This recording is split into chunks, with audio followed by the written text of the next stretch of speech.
of fact. Independent fact-checking and corrections are encouraged. Can we get a cup of coffee in here, please?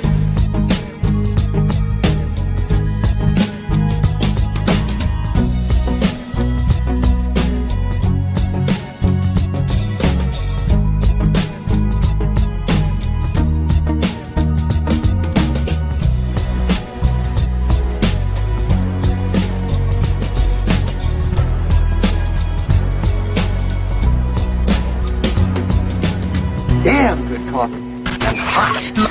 My dog is your mind's best friend.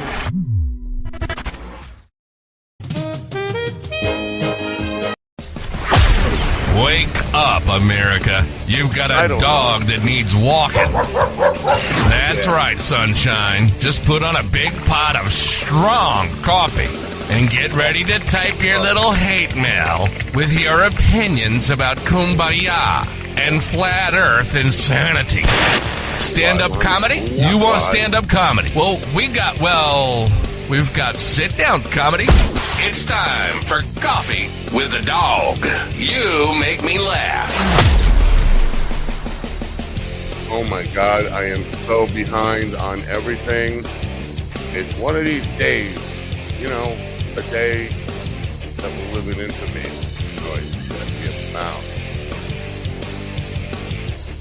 Oh my God. Firing everybody, including myself.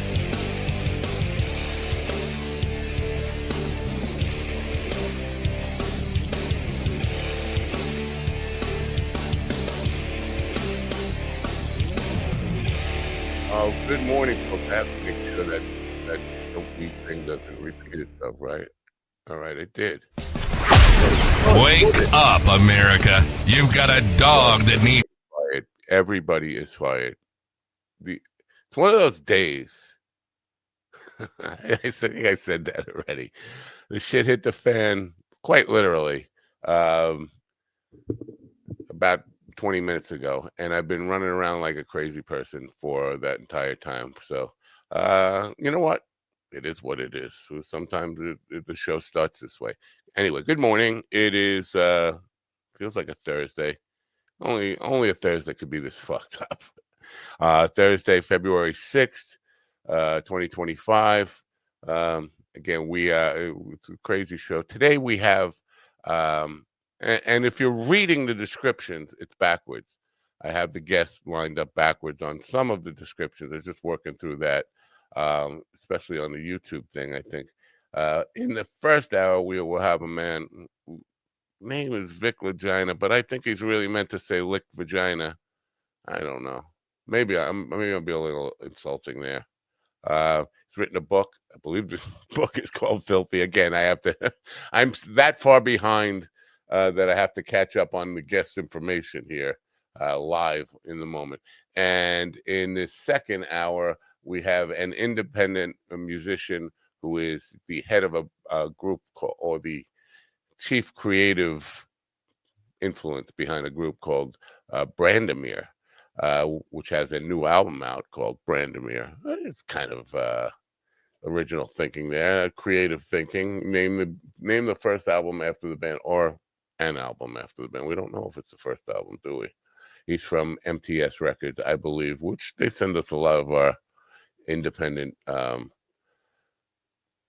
creators. I'm just trying to get over to the channel here so we can make sure that we're on the radio. I think we're on the radio one of those days. I need a technical consultant. Being a technical consultant myself is not enough, I guess. I have to rely on others to technically consult for me. Anyway, so I think Ron is going to be really taking the reins here in the first hour, because we are going to talk to Vic Vagina, who is one of the biggest porn producers that you've ever known. And, you know, I was thinking about this before while I'm running around. And just in case you haven't figured out, the 2-day gummy thing is still in effect here. So I'm running around thinking about what it must be like to have your finger, literally your finger in the pulse, on the pulse of America's kink. and know what, and not just America, the whole world's kink. And then you kind of look at humanity a little different, like because you know what's working, you know what people are buying, and it's a really, dare I say, filthy, uh, filthy people out there with some filthy kinks, and yeah, so that's the case. Anyway, we're gonna play a commercial, and then we'll meet the dog pound, and looks like Vic Vagina or Lick Vagina. I'm sorry if that's being insulting. Listen, I think he's heard it all. Anyway, we'll be back in a moment after a few words from our sponsors.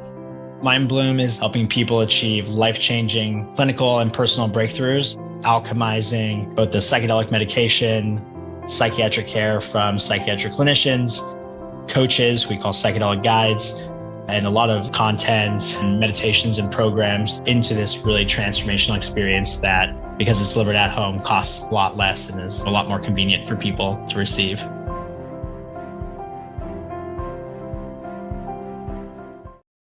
I'm trying to do the work here in the background while our guest is over here. That's how flustered I am. But in the room right now, what are you talking about? You're ordering eggs and cheese? Oh, sorry. No, sorry. My kids are home. My kids are home. I can't have them in the room when we talk to Vic Vagina. Okay. I don't think that's kind of appropriate. So you should have taken care of that. You should got up early and get the kids out of the room before Lick Vagina comes in. I was up with puking kids all night. All right, I'm all jacked up on cocaine and Mountain Dew. Let's go. With me in the room right now, Steven, I'm ordering breakfast, Ortiz. Ron, I don't need no stinking breakfast cane. And GD, yeah, I watch a lot of porn. Fenderson. Good morning, fellas.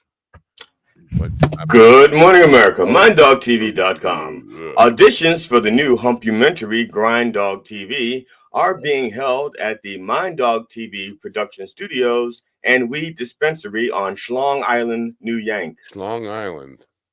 New Yank, yes. Yeah. Obviously, enjoy the suffering and support your local mercenaries. Wow, that was a short one. You must be like you're trying to get. It's just like you're trying not to come. I guess morning salutation. Is that what that was? You're trying not to. I'm with you guys. I don't have to try not to. Okay. Oh, wow. Holy it's moly. Not happening. Holy shit! Shots fired already. Shots fired. How's that shots fired? Telling the truth, the shots fired? I don't know. Man, what are you, some kind of libtard? We can't take wow, the truth? you're using all the wrong words and everything. Oh, why don't you kindly go fuck yourself and film it? First of all, if I do it, it won't be kindly. And second of all, I don't have to film it. I already have it on record. I already have it recorded. What was I was trying to think of the joke that Jackie was. Was it a joke or was he actually? Because I assumed he was talking about a real thing where he was doing like shiitake. He was shit. Some girl asked him to shit on. Remember? It was a very long joke. It was a very long. It was like, it was like a 20-minute joke. With Jackie, you can't tell if he's. Yeah, because when he got to the punchline, he was a little hurt that people didn't react the way he wanted them to. Well, because did you notice that laugh sounded like Jackie? Wow. Yeah, because he miscalculated the gross factor. His timing was, I mean, as good as Jackie is, his timing was a little bit off on that one. Yeah. And he introduced the gross factor. He introduced the gross factor and then couldn't get people back to the joke factor. All right. Why don't you just keep talking for a minute? You guys talk amongst yourself about today. Well, because I don't even have the book ready. This is how bad I am today. Well, you don't have to picture the book. Just have a picture of the audio version. That way, you don't need a picture of the audio version. Yeah, we have a picture of the audio version up now. Yeah, just listen to it. Well, better yet, go play the little trailer that's on the website. Just play the trailer. I don't see. The thing is, if we play that trailer, I know. Today will be our last day anywhere on any platform. Well, not any platform. I'm sure there'll be one or two platforms that'll take us. They'll just need ID to get onto that platform. All right, Ron is back. I think the idea of pornography scared him away. You think? No, I think. No, I think he went to brush off his his Vagina? wisdom, his knowledge, his knowledge. I thought you said brush off his vagina. No, his knowledge. Because he's. I meant to say brush up on his knowledge. This book is so big. This picture of this. I should have been here hours ago doing this. I'm not going to make excuses, but the shit did hit the fan here today. I don't know what's going on. People moving in, people moving out. Wars going on and all that kind of stuff. Well, if the book is that big, just put it in cold water. It'll big. Well, yeah. Did you guys have an ice storm like we did? Yes. Yeah. We did. Yeah. Wow. So I didn't think I was going to be on. Honestly, our power didn't come back on until about 7:30 this morning. So, where do you live that every time something happens outside, you lose power? I mean, I think there's an issue there with Indiana power. You know what, dude? Okay, hold on. How do you guys? What? We live in America. Don't you know our entire infrastructure is garbage? Whose entire? You mean yours, Indiana? The United States in general, including Indiana. It's you go to Michigan, they can't drink the water. We can't use the power. It's fine. I'm not sure you're telling the truth there. Yeah, I think you're over exaggerating. I think you've been drinking. I think you've been drinking the Trump tea. Okay, little what, GD? You can call me anything you want. You can do whatever you want. You start going down that road, I'll come back to Maryland just to run your ass over. I've seen you walk. You're not running me. All right. All right. Well, okay, yeah, but I know I've seen you drive. So, we're getting close here. I'm almost. All I gotta do is stand in a handicap parking spot. You'll never hit me. That's true. Why is that? That's where he parks. You're running right over you and park on top of you. Yeah, but he never brings his permit. He won't be able to get into the spot. He's not going to pay $300. He's not going to pay $300 to run me over. Okay. For the record, the district attorney of Long Island was really nice. No. And he took care of my ticket. No. They took care of my ticket. And you only had to do what for him? Well, I had to call him and be like, "Hey, so I got a ticket. I'm in a wheelchair. My parking permit fell on the floor when I was getting out. The wind was knocked. Nobody wants to listen to this. Everybody's already got their dick in there and thinking we're gonna show porn here. I agree. Dude, I hit the book so hard. Okay, I put in a lot of wrist work. I'm ready. I like omelets better than sex. Goddamn right. Senator John Kennedy. Senator John Kennedy, spoken like a true boomer. A lot of that comes. Hey, you know what? If there's anyone that I want to see receive a facial, it's John Kennedy. I'm trying to get the thing working here, and you guys are just not helping. You didn't ask us to help you fix anything. You asked us to talk for a minute while you fix something. So we're doing our part. But then when I asked him to stop talking, he just kept going. That has nothing to do with fixing anything. If it's fixed, then just hit the button. I want to introduce Vic Vagina. Are you going to put us in the right spot so that when you introduce him, he falls into the right spot? I doubt it. We'll do this. How about this? That's perfect. Okay? Yeah, see, that's how cute to shut the fuck up. All right. Vic Vagina, who might really be Lick Vagina. That joke's already old. It's been told 100 times already in one morning. His Filthy is his book. It says, let me just read this again. The rise and pending death of Vic Vagina. Like, I guess he's expecting to die. That's my shit. Well, we're all going to die. Yeah, rise up, stroke down. Pending. All right. Vic Vagina. Filthy is the salaciously true story of Vic Vagina. Las Vegas' multi-prolific pornographer, which puts him in the running for most prolific pornographers worldwide. And chances are you've never heard of him. I heard of him. Good morning, Vic. Oh, you're muted. Your mic is muted. Muted. All right. Good morning, gentlemen. How are you? We're a little rattled this morning, but is that a bun on your head, or are you just happy to see us? Yeah, I had to put it back. I mean, it's 6:15 in the morning here out in Vegas, so this is the earliest I've ever done one. But you guys are worth it, so here I am. Thank you very much for getting up this early for us. Now, sure. Is your mind broken? But I mean, can you look at humanity and saying, "Oh my God, these people are just so twisted and dirty"? No, that's 100% the case. They are twisted and dirty, and I've seen a lot in those 20 years I was in the business. And my hope for mankind is It's still somewhat optimistic. So Really? Yeah. Because that dirty and filthy and stuff like that, that sounds judgmental, and it's a business. Business isn't supposed to be judgmental. It's just business, right? Sure, but if you It's human really condition. if you really understand a lot of what goes on behind the scenes, it is a very filthy business, especially when it comes to bodily fluids and things along that nature when you're in production.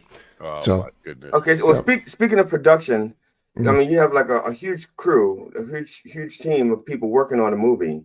What percentage of people are actually sex performers, and what percentage of people who literally just hold cameras and gaff and lay cable?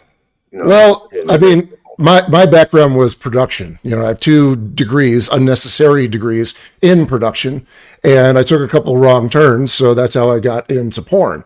But a lot of people were either in it as performers and got out into production, or some people who were just wanting to be around the element of porn, and that's really how it all started.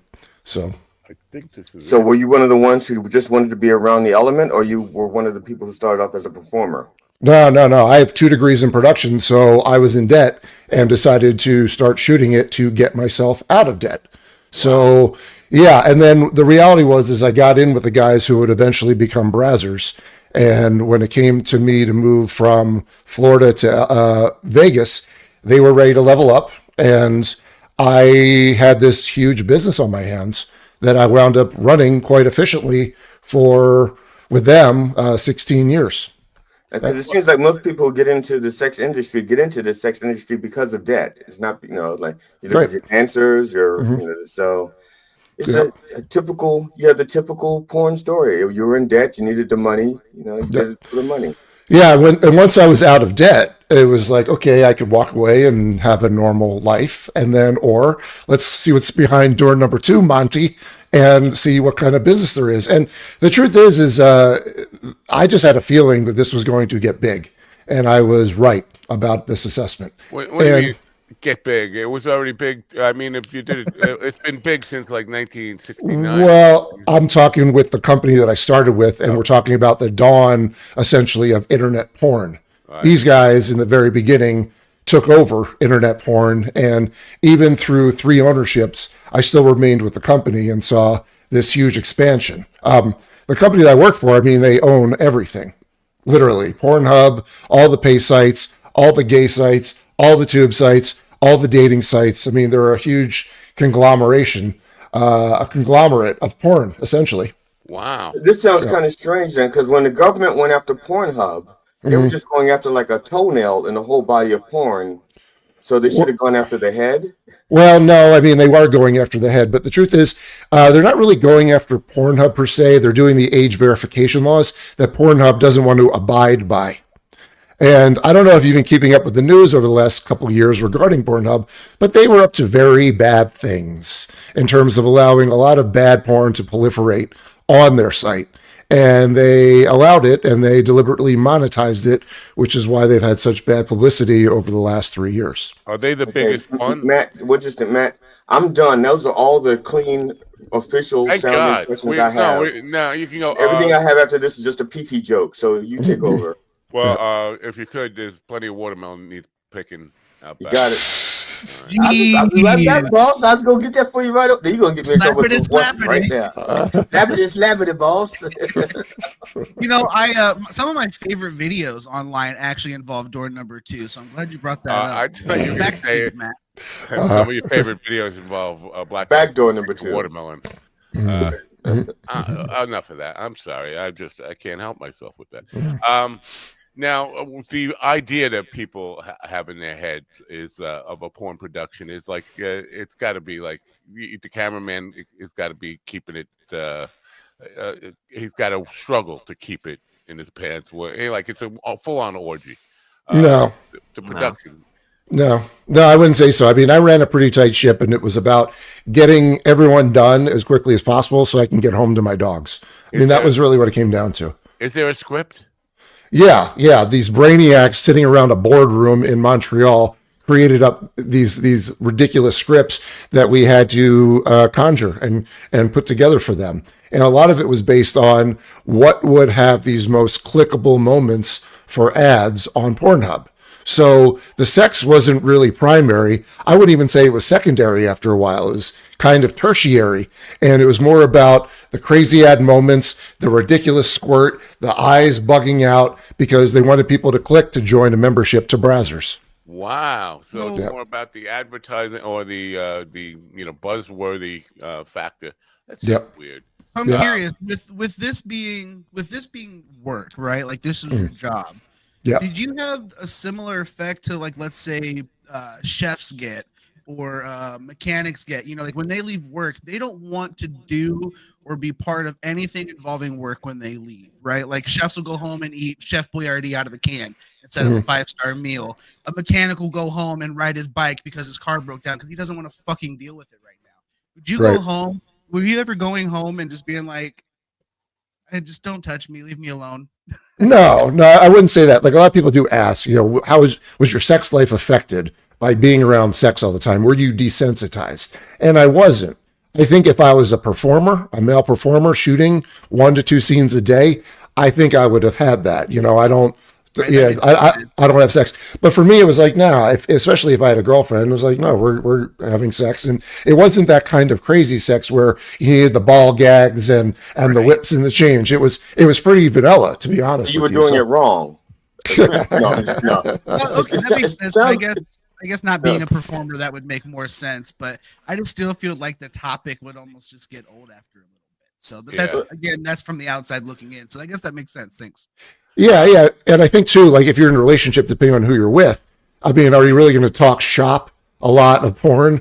Well, honey, today he just couldn't keep his dick hard, and boy, did that vagina smell. No, you don't really talk about these kind of things. So you don't talk about the bukkake over dinner, you know, stuff like that. Yeah. It sounds like the writers. It sounds like the writers in Montreal. Is it Montreal? Yeah. It sounds like their priority was basically they just put the prod in product placement. You know, they just know that all of the porn scripts come from Canada. This could be why he's trying to take the country. Maybe.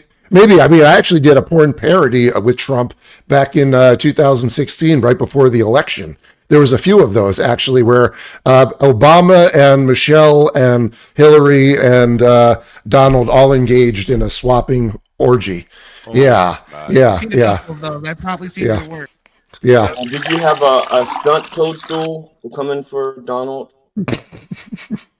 A what? A stunt toadstool, because according to the documentary by Stormy Daniels, he has a little mushroom.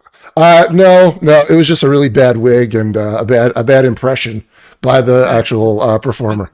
There's no way did the carpet match the drapes for him? I mean, was the bad wig up above and below? No, just above, above. Yeah, because that would have been disturbing to have the same hairstyle.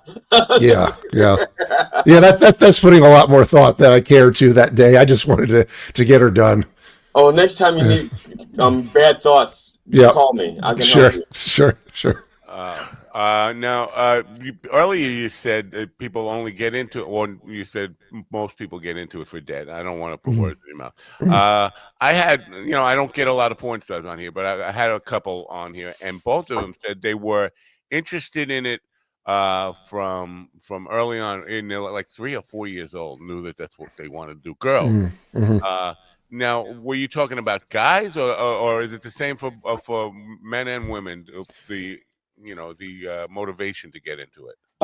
Well, I think a lot of times with the performers, the reality is maybe they don't have anything they can do skill-wise in their life, and they really enjoy sex. So this seems like a good alternative to a 9-to-5 job. Now, I tell you that there are performers that created a brand for themselves and created a business for themselves. And I really enjoyed seeing that because they're putting their bodies through the ringer, and if they have nothing to show for it at the end of the day, that's quite sad to me. But for every one of those, I would say there was about 5 or 6 that really were in it because, either they liked sex or they really couldn't do much else with their life. Yeah, one of them got married to a female porn star, married a male porn star, and took his name. It's like now his name makes her sound like more of a porn star. Her original name. How are they doing now? Are they still together? I think they are. I think she she has made a hard right turn. She's a right winger now. And I asked her about this because she had a male baby. And I said, does that change your perspective, make you like a masculinist, which is the opposite of a feminist? She said, yes. She sees the male stuff, and she is very, I don't know, very right wing in her politics now. And I'm not sure she's still in porn. Eva Lavia is Olavia. Oh yeah, no, I know her. I shot her for a Digital Playground quite a bit. Yeah. So I'm not sure about that. I mean, but so I've had her on the day before. I had a porn addiction guy on, and that caused a bunch of controversy. And they were arguing back and forth through me about. What about that? Is there, because Eva's thing was there's no such thing as porn addiction. It's just a myth. It's something people made up. Is there, in your mind, is it a problem for people? I think there's some people who have an unhealthy consumption of porn, but whether or not it's like a compulsion, like a drug addiction, I might tend to side with her on that one. I know people who were, always into it. They're aficionados of porn, always at the conventions, always collecting the DVDs and things of that nature. But I think the addiction would be is if you don't leave the house and you're masturbating all day because you're watching porn. That would classify it. Now, if you're that, then that could be an addiction, I would say. Sure the guy was talking to the anti-porn guy, the porn addiction guy, that was his case. And he talked to lots of guys who have that situation on. Okay. Yeah. And you could tell in their comments on social media because everything is like a porn reference or something. So it's an obsession. Yeah. Now, in the pending death, I'm curious about this. Are you just feel like you're getting older, or because I've known a few people in the business, and the few people I've known in the business were also involved in my family business. And you can't quit that business. You can't walk away from it. Is the pending death about, can't walk away from that business, and you seem to have walked away from that business? Well, the truth is that we're all pending. I think one of you said that in the lead up to this. So in that sense, we're all pending. But the truth is, Vic Legina was created for one purpose, which was to shoot porn. And once I was done with the business, because I'd been out of it, at least on the company/studio side, and he no longer had a purpose. So I actually wind up killing him at the end of the book because he doesn't really need to have a purpose anymore. Also, the truth is, the reason why I wrote the book is because I had this thought in my head that I wasn't long for this world, and I had a lot to say because I saw a lot. So I guess the motivation to write it and put it in a tangible form, which is this book right here, was because I thought I was going to die and I was going to leave early. But I'm still here, healthier than ever. So I don't know. I think that probably had a lot to do with it as well. Two things then, because, first thing, if you ever decide to have a memorial service for Vic, I know a reverend. I think I know the perfect reverend to perform that service for you. No. Yep. Now, how did James Duvall get to be you in the movie? So I had 2 studios over the course of my career, and all I shot in these studios were movies that ended with a facial, right?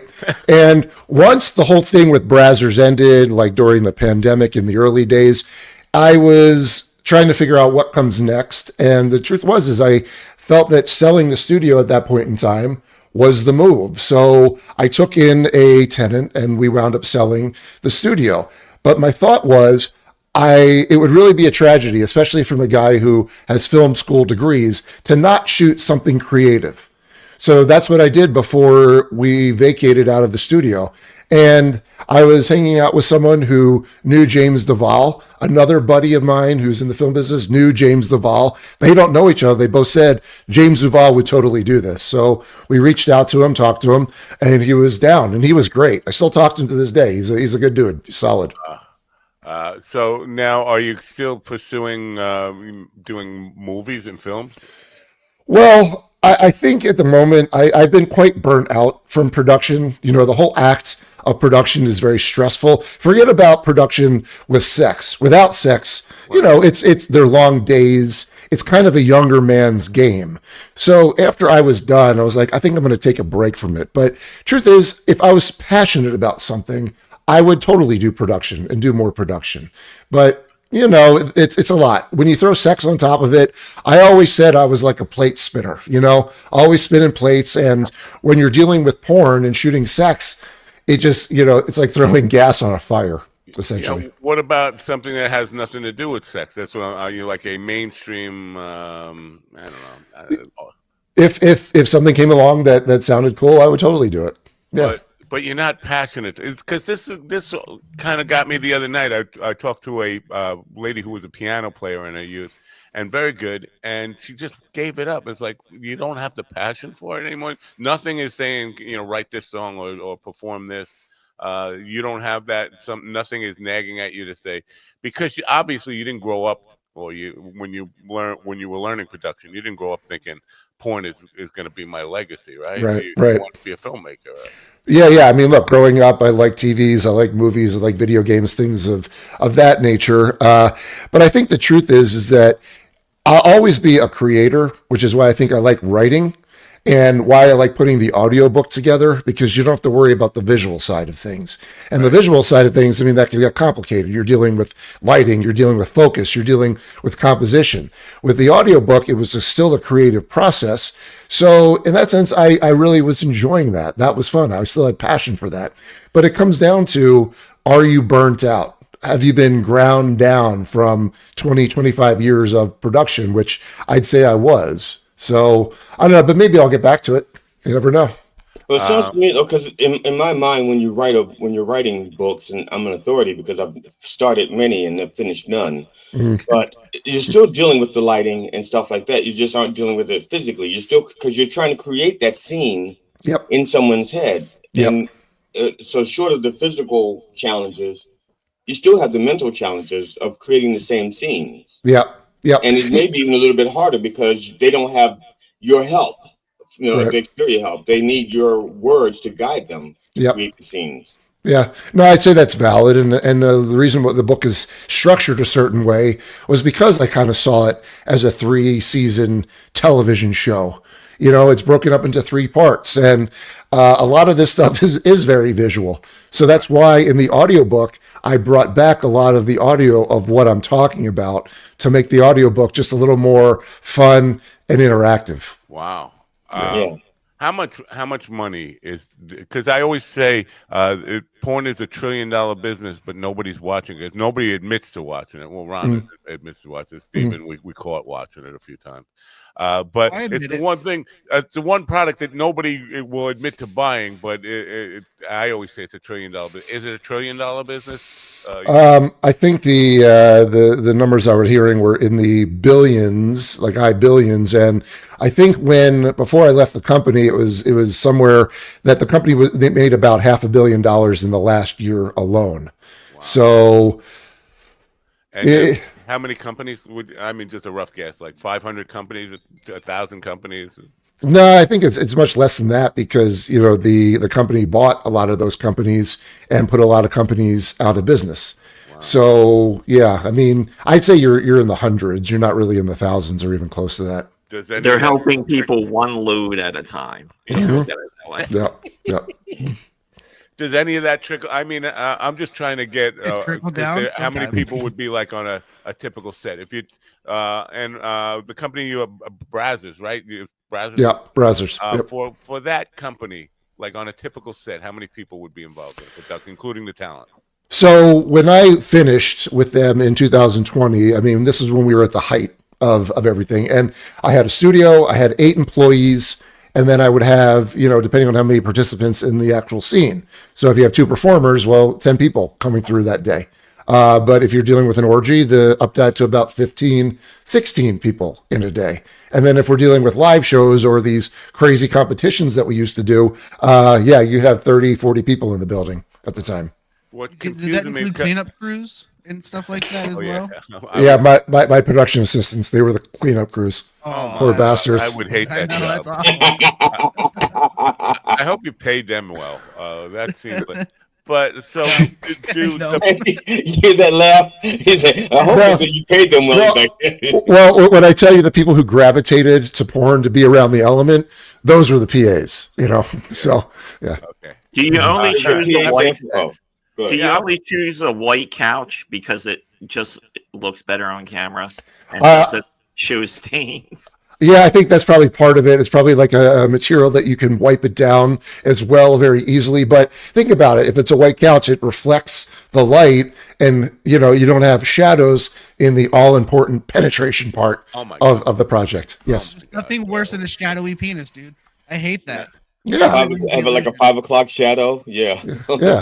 I'm sorry to be obsessed with this. This is probably the least interesting thing to the audience, but I am interested in the money. Like, what does it trickle? Like, how do the performers, are they like wealthy, or do they have to keep doing it? It's like a week to week type of thing. I need more.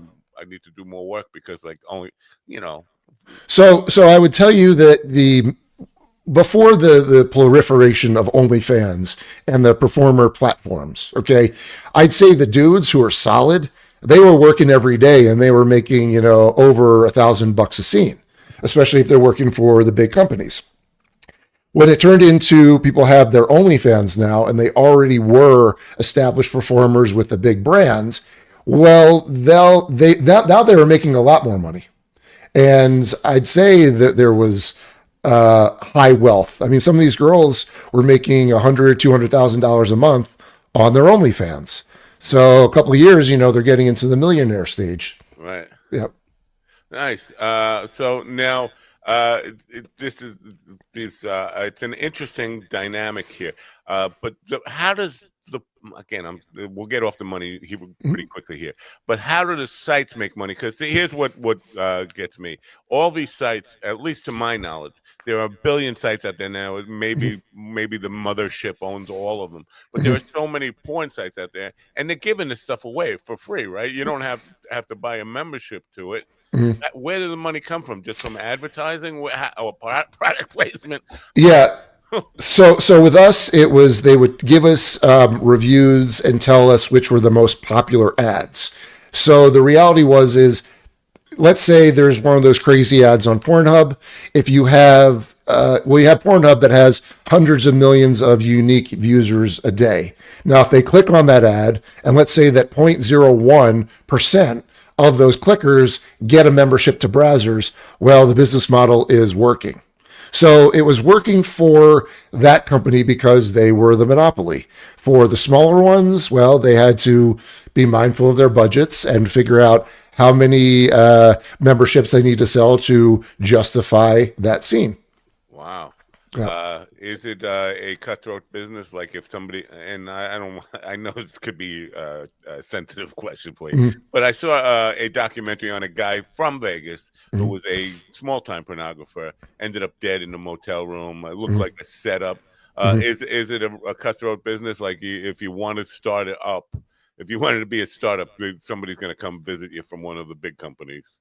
No, I don't really think so. I don't think if you wanted to do the startup, you really just have to remember you got to build this thing from the ground up, and you have to continue to feed the beast and the monsters. And that's what I tell all the performers who start their OnlyFans. Like, you have to feed the monsters because the monsters are very demanding.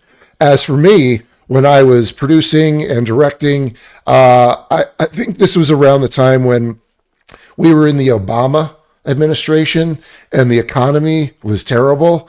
And that's when it really became cutthroat, where I felt like people were taking bites out of my ass every moment they can to try to take what I had. Wow. Speaking of bites out of your ass and feeding the monsters, you were just joined in the room by one of your cohorts, one of your roommates. You want to introduce them? Oh, my dogs? Yeah.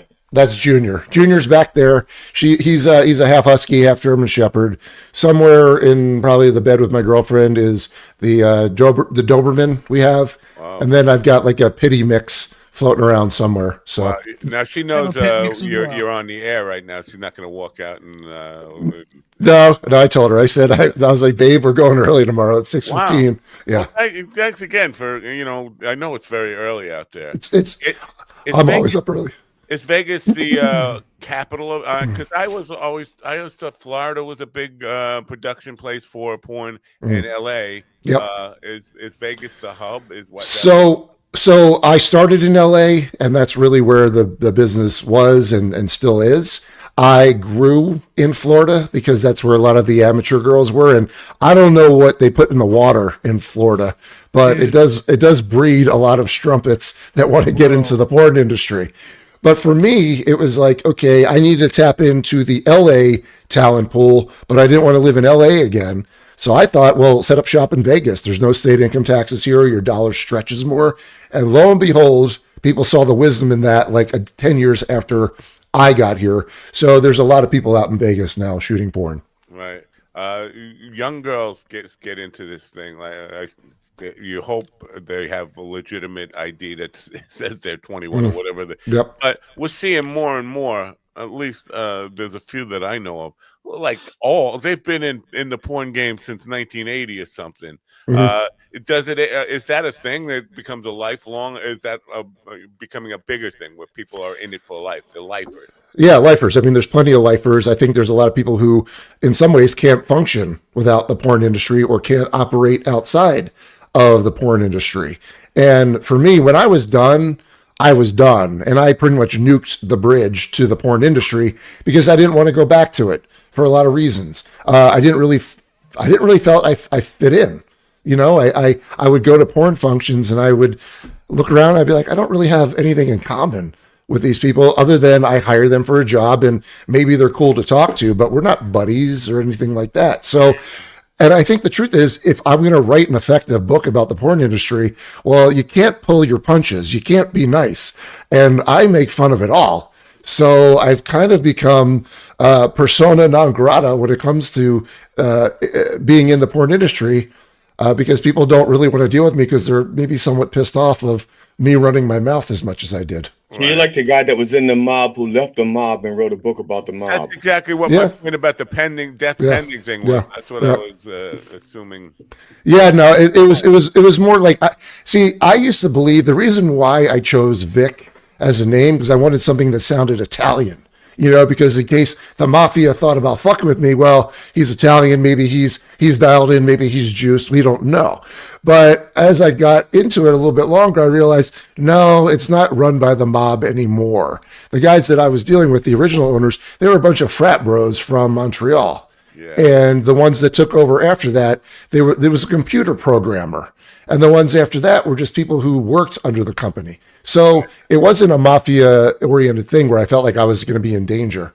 There are still some, I know this for a fact, there are some low-level guys who think they're big-level guys, mafia, who are still in it. I don't know if they're competition at all, though. They're right. Not a threat to. But you know what? Good for whatever. Yeah. You sure your life's not in danger. I'm not worried. I'm not worried. But from the trailer, it looks like this thing is like comedy farce. I mean, like you meant it to be like a over-the-top salacious film, rather than a memoir of your life in the business. Is that fair to say? No, I would say that the trailer was really birthed from a 70-page script that was really 6 days of a pornographer. And everything that was in it was things that actually happened.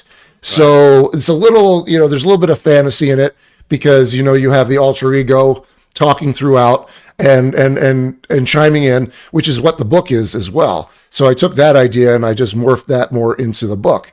But all that stuff happened. You're hanging out with a girl, a porn star, and you're like, you just wish that they would turn it off, like flip the hooker switch and stop making the same noises that you were literally 2 hours ago when I was shooting you. Like, that's kind of the absurdity of it all. And it was absurd. And if anything in the book is, I love to lean into the bizarre and awkward. Like if it was weird or ridiculous, I wrote about it because that to me is what's funny.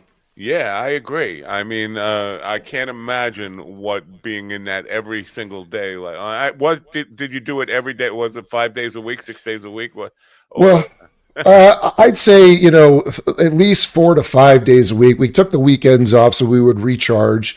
Sometimes I would have to take off and go to like a music festival and take a lot of drugs and reset my brain because, I tell you, by third ownership, they really sucked all of the joy out of the job.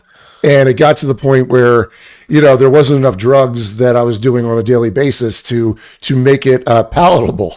So, yeah, I had to. It was a fight, I would say, to keep my sanity and to stay on the lighter side of the fence. Yeah, is there anything that I don't know, offends you? Nah, offends is a different one. Just triggers your sensibilities about, geez, do we really want to go there? Is there anything taboo?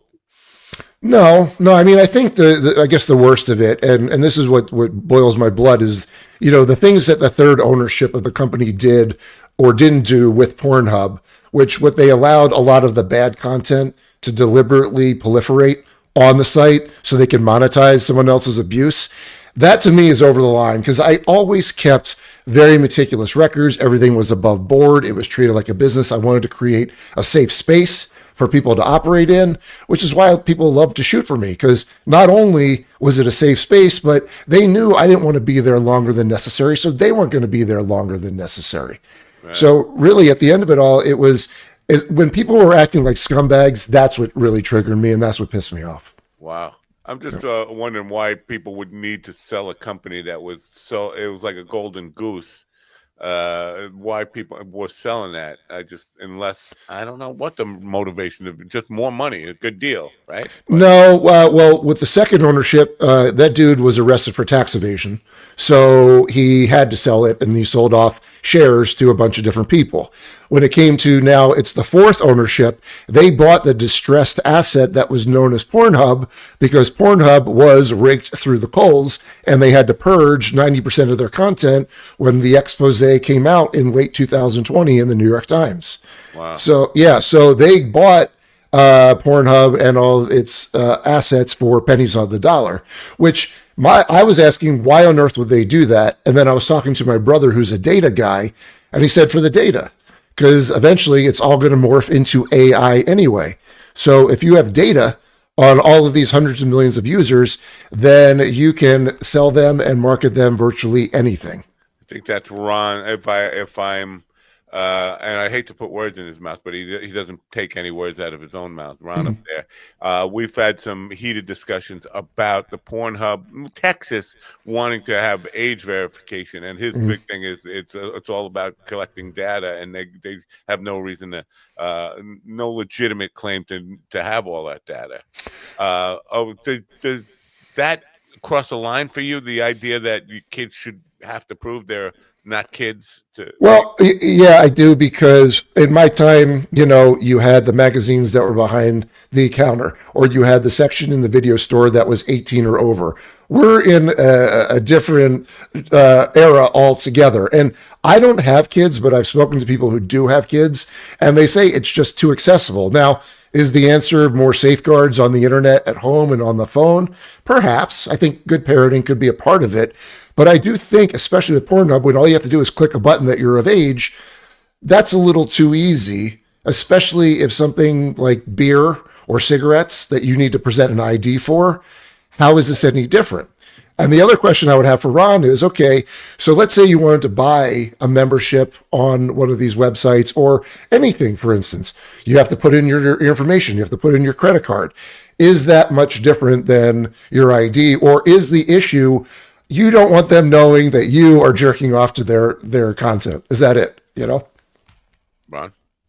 No, I'd say the issue is no one really has the right to track that, and it's just a slippery slope. This is how it starts. You're like, oh, let's do this with porn, and eventually they just want to regulate everything that you do. Mm-hmm. So that's my stand on it, because this bullshit. Whenever politicians talk about, oh, we want to do this for the kids, it's like, fuck you. No, you don't. The kids are just the excuse. So right. I just don't, I don't know. I just don't prescribe to that. Yeah. No, listen, and there's going to be the whole situation of people just going to like collect their porn like they used to do, which is on DVDs or on a hard drive or something, so they don't have to log on and put their ID on these sites. I also thought too, could the issue be they don't want to pay anymore, or is it, or maybe the answer is paying for porn like you would buying another product online off of Amazon? Yeah. One of the things that confuses me is and you really made it even more muddy. If Pornhub owns all these other sites out there, what does the government know that? Because they just really target, it seems like really, selective targeting of one site when all the other ones are continuing to operate freely. It doesn't make any sense at all. Like just going after the one with the name on it. Yeah. Well, I think they put a target on their back when they decided to try to make porn mainstream by putting the ads in Times Square and seeing the branding of Pornhub. That had the opposite effect, and it people were like, oh, they're the big ones, so we'll go after them. They're always going to go after the big ones. Wow. But I don't know. I think a lot of it may have to do with the fact that they were up to a lot of bad things for a while there, so this could be the retribution of it all. Perhaps. Yeah. And I also think too is you have to remember Pornhub is intentionally blocking, meaning they don't want to abide by the law. So when people say, oh, they banned porn in Florida, no, Pornhub just chose to restrict their access in Florida and any states because they don't want to comply with the law. Yeah, it's true with if you in Indiana, because everyone was saying it was blocked. But if you read the thing that they put on there, no, they're just not wanting age verification, because there's other sites that are also supposedly blocked, but you can gain access, but you have to either do facial recognition or give them your ID. Mm-hmm. So you seem to know a lot about it. Yeah, I watched it, bro. I wasn't lying about it. I partake occasionally in the fine arts. Okay, I'm not saying I spend a lot of time there, but when you go to Google it and the first 4 results require verification or just block completely, you're like, what the fuck, Yeah. You can understand why I walked away from it when I did, because for a while there it was juicy. There was a bullshit to dollar ratio that I adhered to. And once I realized that was not going to be the case anymore, that's when I was like, I think it's time to go. I mean, that, plus I also thought that the performers coming in, they had an inability to speak up, especially if they felt a consensual line was crossed. Right. And when you're dealing with that, it's very important that you say 3 words: cut, no, or stop. And if you say any of those words, I know it's a sign that you need to stop. Obviously, right. But the performers weren't doing that, and they were powering through because they felt they couldn't call cut. So what do you have there? You have a very dangerous situation. So all of this happening at the same time, plus the fact I was pretty much over it, I was like, I think I'm going to be done. And when I saw that OnlyFans was taking over, OnlyFans really didn't require someone with my skill set, because it's more amateurish. Yeah, but like a lot of podcasts and a lot of live streams and all this stuff, people don't know what to do with cameras. They don't know what to do with lighting and sound. I mean, I have not been on any OnlyFans site, but I can just imagine it's amateur hour. I mean, and maybe it's not important to people who are just looking to get off. Right. But amateur hour is amateur hour. But I don't think it can survive just staying that way. Sooner or later, they're going to have to bring in some producers. Well, from talking to my buddy who decided to become a cam girl for a little while, he discovered that a lot of the people like the control and interaction. Mm-hmm. That's the big thing. Yeah, so yeah. OnlyFans, when these people go live, they can talk to them and interact, or they can request something specific from them and they'll send it. So it's a lot of it's the interaction. I think it's that, plus there's like the stalker element to it as well. Like, 100%. Let's say you are a big fan of this performer. Oh, what's her bathroom look like? Oh, what is she eating today? They really want to know all of that stuff. Now, I thought when OnlyFans was kind of taking over and the pendulum shifted in 2020 that, hey, here's a great idea. Why don't you put high quality Brazzers porn, which was my wheelhouse, onto your platform? It will just level you up. And they're like, no, my fans don't want that. So I was like, oh, fuck me. Okay, well, I guess I'll see myself to the door of the porn world. Yeah, that's really what was happening. I think I have a solution as to getting children to not want to watch porn on the internet anymore. I think I have the solution. Wait, Hear me out. Hold on. Hear me out. I think if you get children to walk in on their parents or grandparents having sex, they will never want to see it again. And so they will, at least until they get older, they'll be like, I can't. And they won't go to these sites to see porn because GD's just talking about a specific genre of porn. The question that I have is when it comes to production, why the fuck does everyone have their shoes on? Why they have their shoes? Oh, you mean the performers? Yeah. Probably because the floors are pretty disgusting, I would say, you know? They don't want to step on, you know, remnants of jizz or squirt or anything along that. Yeah. But when you have 3 dicks in you, do you really care what you're stepping on? Some people do. Yeah. Yeah. I'm sorry. I don't want to keep you too much longer, but good. Recruitment. Mm-hmm. This is always, you're like, where do they keep getting all these beautiful young girls from? And I'm thinking, this is just my imagination of how it works. You got creepy guys going out, like walking through the mall. Oh, where do all these starlets come from?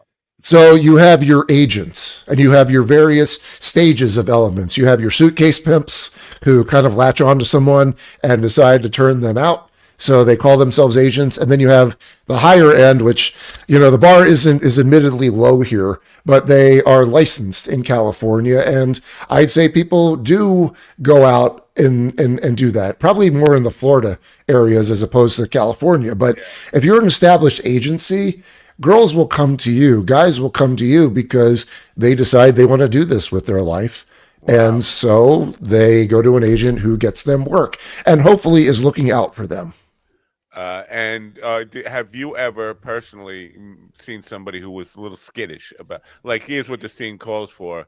Wait, I'm not in. I don't want. Have you ever had anybody say, oh, I can't do that? Yeah, there was times, you know, for a while there, they wouldn't want the scripts to be sent to the talent ahead of time.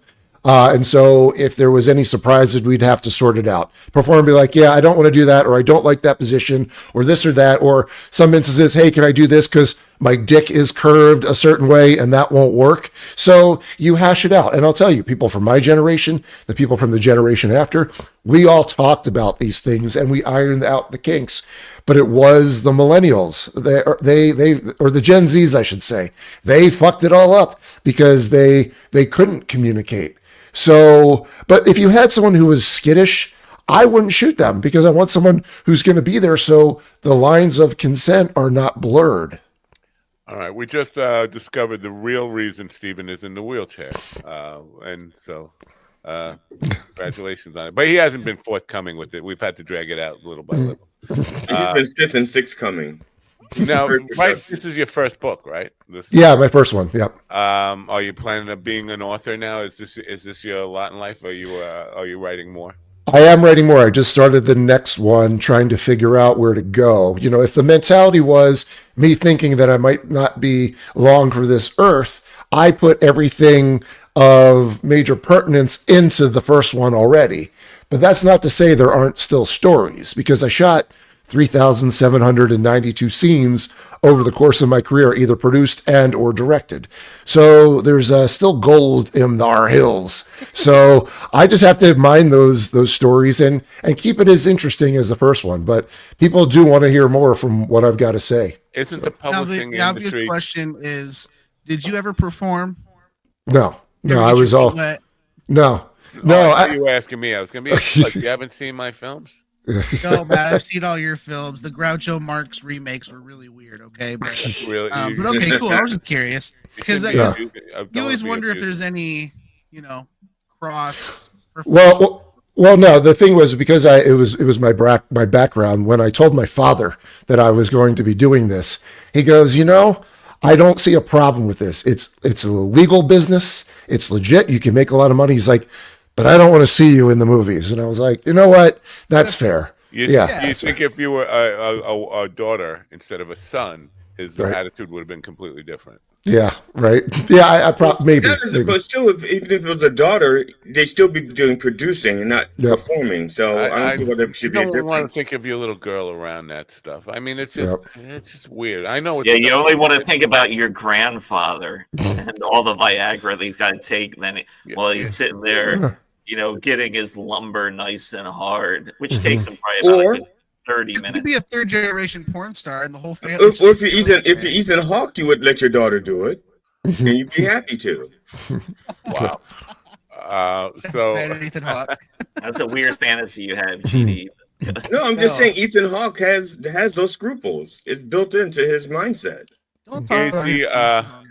It's the publishing. Like I am of the belief that the publishing industry is at least as dirty as the porn industry. Do you agree? Have you found that? Have you found anything? And I'm not talking about from like obviously they're not having orgies at the publishing company offices, but it's just a really dirty, sleazy business. Yes or no? Yeah, I would say that's probably true. When it came to me figuring out with this book whether I wanted to self-publish it or try to go to the publishing houses, my editor, who is an old film school buddy of mine, he has written books. He's been published by publishing houses. He has self-published. And he basically said, he's like, look, if you want to go to a publishing house, you'll get an agent. And the agent will set a price for how much the book is going to sell for. And then that would be the only money you will see. And the publishing houses will creative accountant you to the dollar, and anything they'll maintain that the book is not making any money. So I said to him, I was like, it sounds like a record label. He's like, it's exactly like a record label. It's worse than record labels. Yeah. They, you know what? The record labels were definitely the payola and stuff were artificially boosting stuff. But if you don't play by the rules and go through their games of how they get a book noticed and seen, they will work to bury it so that it make it hard for people. It's almost like if you get on Amazon, if you get self-published and you're on Amazon and all the sites, that they will work the algorithm to keep your book from ever showing up in search results. They're that good. And a lot of this is crossover. They probably learned from the porn industry, because the porn industry were the pioneers of the internet. They were the ones to figure out the technology first. So it's really dirty, and that's. Yeah, and I think the thing too is I didn't want to castrate the book in any way, and I didn't want someone telling me what I could or couldn't put in. But I did do a full comprehensive legal for several, like tens of thousands of dollars, just to make sure I could say what I wanted to say and kind of diffuse any kind of potential lawsuits. Yeah. So that's why with this, it's like, okay, well, it's a grassroots effort. I have to talk to people about it. I've got to go on podcasts and sell this book and look at it as in terms of this is a long-term revenue stream that will continue doing its thing. And that's what it's doing now, because I wrote a good product that people are interested in if they want to learn about the porn industry. That's the hurdle. Now, the two faces on the book, the one to the orangey face that resembles you. I can't see the whole thing. Who's the blue face? Well, they're both me. It's kind of like the two sides of the personality that kind of fractured during this entire tenure in the porn industry. And I will tell you, like, the guy in the blue, that's how it started. And the guy on the other side, that's how it finished. You got so we got to flip it around, because generally before and after at the left side. Yeah. Well, either way. No, we really appreciate this this educational. Yeah, I'm happy to help. Happy to help, gentlemen. I'm shocked that Ron is our resident kink expert, and he knows about all this stuff. He left me on my own to kind of in deep water here, because I don't know. I'm not like a totally innocent noob, but I don't know the state of the art of. Well, no, because when Matt was still interested in porn, fine, Matt. You did fine. So I just learned the word be the Monopoly guy. I am the Monopoly guy. Bukkake. Now that's a Japanese thing, right? Are the Japanese the leaders in porn? Well, a lot of the weird requests that we were being asked in the twilight of my career, a lot of this was coming from like the Russian tube sites and the Japanese tube sites in terms of what was being requested. And it was odd. And there's many times where I was like, what the fuck are we doing today? Like, I don't even know anymore, but hey, I'll do it and I'll collect the paycheck and that's how it's gonna be. Is it possible that's because those cultures are more repressive, and so they need more kink to kind of like to reach? I'm trying to think the right, because I'm not a porn person. I'm looking for the right words. Yeah, but maybe because like the thing that I don't get about the Japanese is like the penetration's pixelated, so you're like, well, what's the point of that even? I didn't really quite understand that, but I think what you're going to find with the porn industry, it's eventually going to go to AI. You're going to have your organics that prefer real people, and then you're going to have people who are like, I don't care if it's a real person or not. Right, which is they have anime porn, right? Yeah. Or Yes. cartoon porn. Yes. Yeah. I can't understand how somebody could even get aroused by a It's cartoon. never been a thing for me, but I'll tell you, I was exposed to it on accident. I was 12 years old and I went to an internet cafe, right? Mhm. And we're going to play Counter-Strike for like all night. And I go and I sit down to the computer and I unlock it, and there's one folder on the screen that says "Do not open." Fucking, of course, So I'm you gonna opened open it. of course. And it was Pikachu getting a blowjob from Misty, and I was just like, "What the fuck is this?" And my buddy's like, "Wow!" And that was the one and only time that it's ever been on my screen intentionally or That's at unintentionally. least a story you're going to tell the cops when they. Yeah, it was so weird. And I can't. It's never been a thing for me. All right. And Pokemon has never been the same for you. When they said you got to find them all, you just like, I can't. All right. The name of the book is Filthy, and it's got a tagline about pending death of life and pending death of Vic Vagina.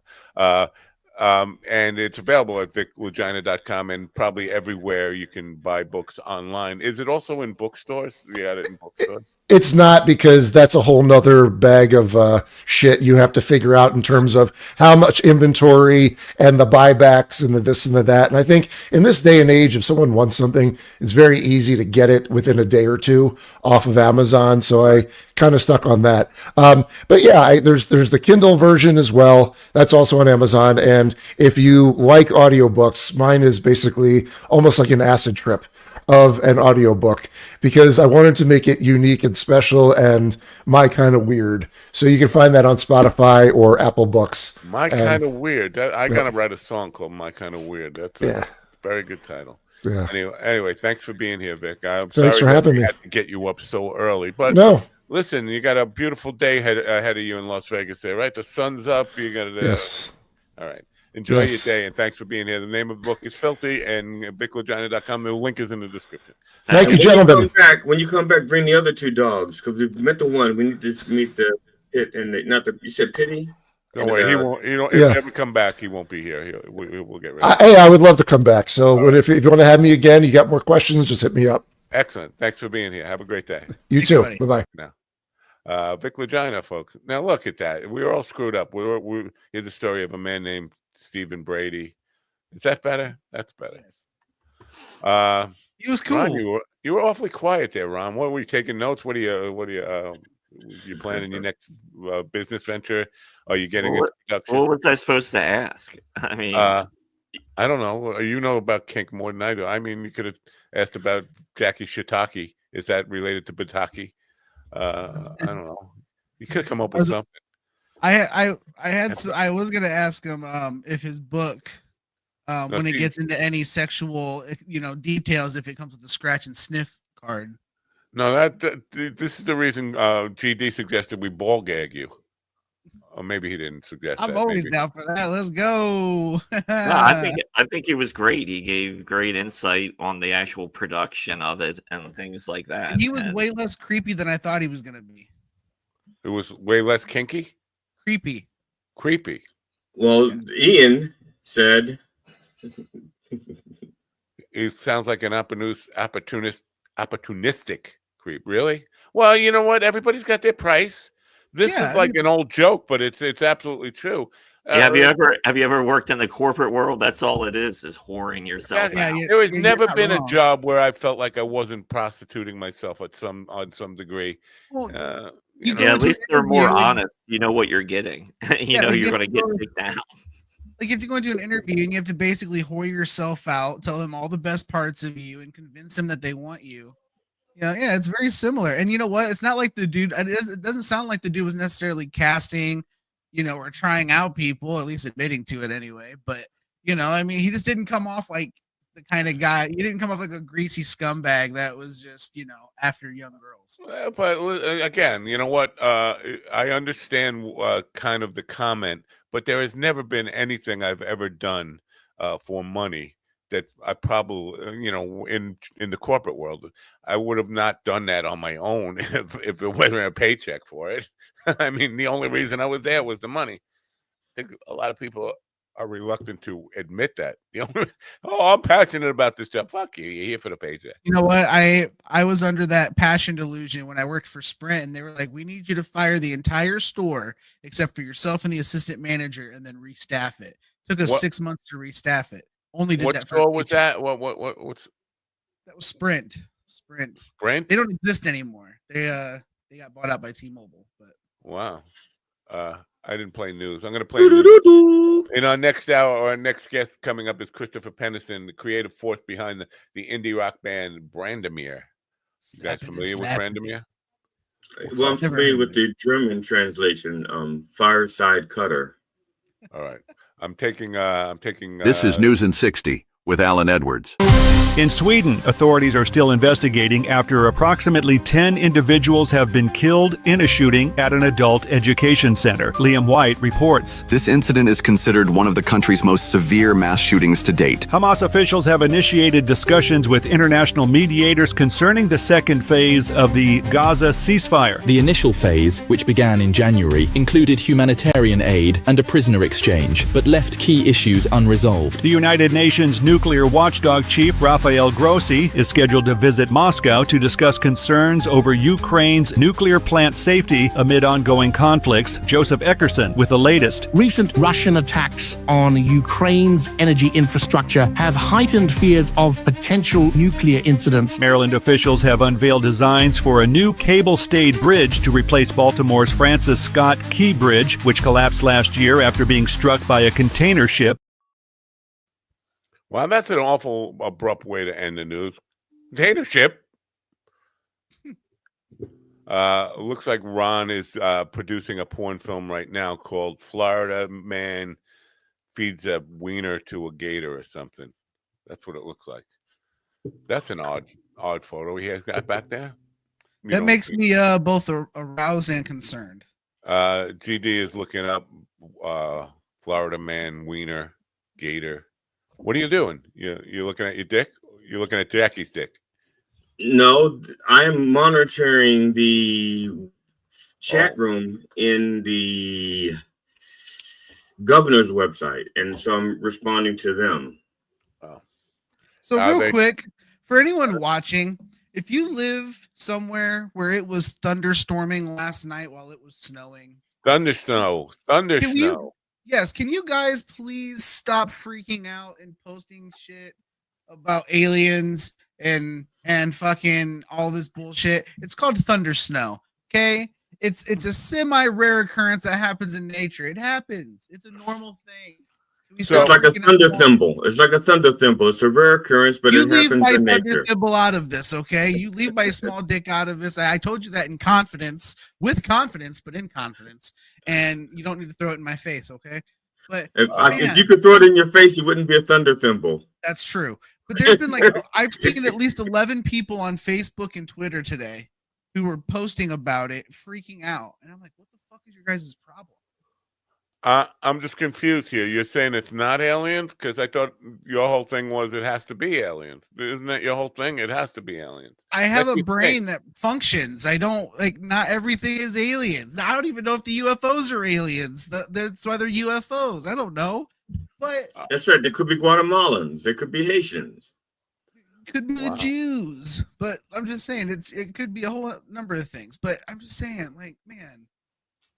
I think we're having some trouble with Instagram, and we don't see any of the chat from Instagram, but it's good to know there's people there. But we've been having trouble today. They missed the whole lick vagina thing. Yeah. He wants to be Italian, so he's not Italian. What do you think he is? Black. I think he's It wasn't Irish. Yeah, that's Dirty, not an Irish guy. dirty Catholic. All right. Maybe dirty Catholic. Yeah. Yeah. But I think I'm not sure. I wanted to be more of a fight between Ron and him over this identification thing. He sees. I was hoping that was going to get heated. Yeah, no, Ron just he don't want to fight with him. He wants to fight with me over it. But we'll bring on a pro. We bring on a Mike Tyson. Oh no, I'm not a fight. I don't. Yeah, sure. All right, fine. Be that way. Well, there just really isn't much to say about it. I mean, I said my piece. He made some good points there. I think he made some good points about the membership stuff. So, and would you say if a kid is going to sign up for Brazzers and get a membership, would you want him to be proof there, like show some ID, that proof of age? For that? And what kids are signing up for Brazzers? You know, this kind of reminds me of the argument that like conservative people take towards abortion. You know, they always tell you, they're like, I know 7 or 8 people that have multiple abortions, and it's like you just need better friends. That's it. Because how can they have all these terrible people in their life? I mean, if someone came to you, like a good friend of you, is like, listen, man, the only way that I can do birth control is having abortion. It just means so much to me. You'd be like, you're fucking a psycho. So yeah, but you think the numbers of kids who are answering that they are on porn sites all the time, you think they're just lying? They're making that shit up? No, I think if a kid really wants porn, they'll get it, and they're not going to go to a fucking porn hub. They'll go to Reddit. No, they'll go to Discord. They'll go to fucking Snapchat to their friends. Yeah, that's not what I'm talking about. The kids who say they are on porn sites all day long. In the statistic that we pulled up, was 79% of kids in high school said they visit porn sites daily. And where did the data come from? Who collected the data? What was the sample size of the data? What school are they talking about? Ron Rogan questioning all. Are they talking about elementary kids? I mean, there's so many. I was going to say also, when they say kids, are they talking about little kids, or are they talking about high schoolers? No, because I don't think there's a high schooler on the planet that's not partaking in puberty kids. Obviously, I doubt little kids are all that excited by it. They might giggle over it the first few times, but they wouldn't be fascinated or become addicted to it. It's when they start beating off, when boys start beating off, that's when they become addicted to it. Yeah. Also, everybody lies. So these kids know they're answering questions like that. Some of them want to be cool. So oh yeah, I watch porn 9 times a day.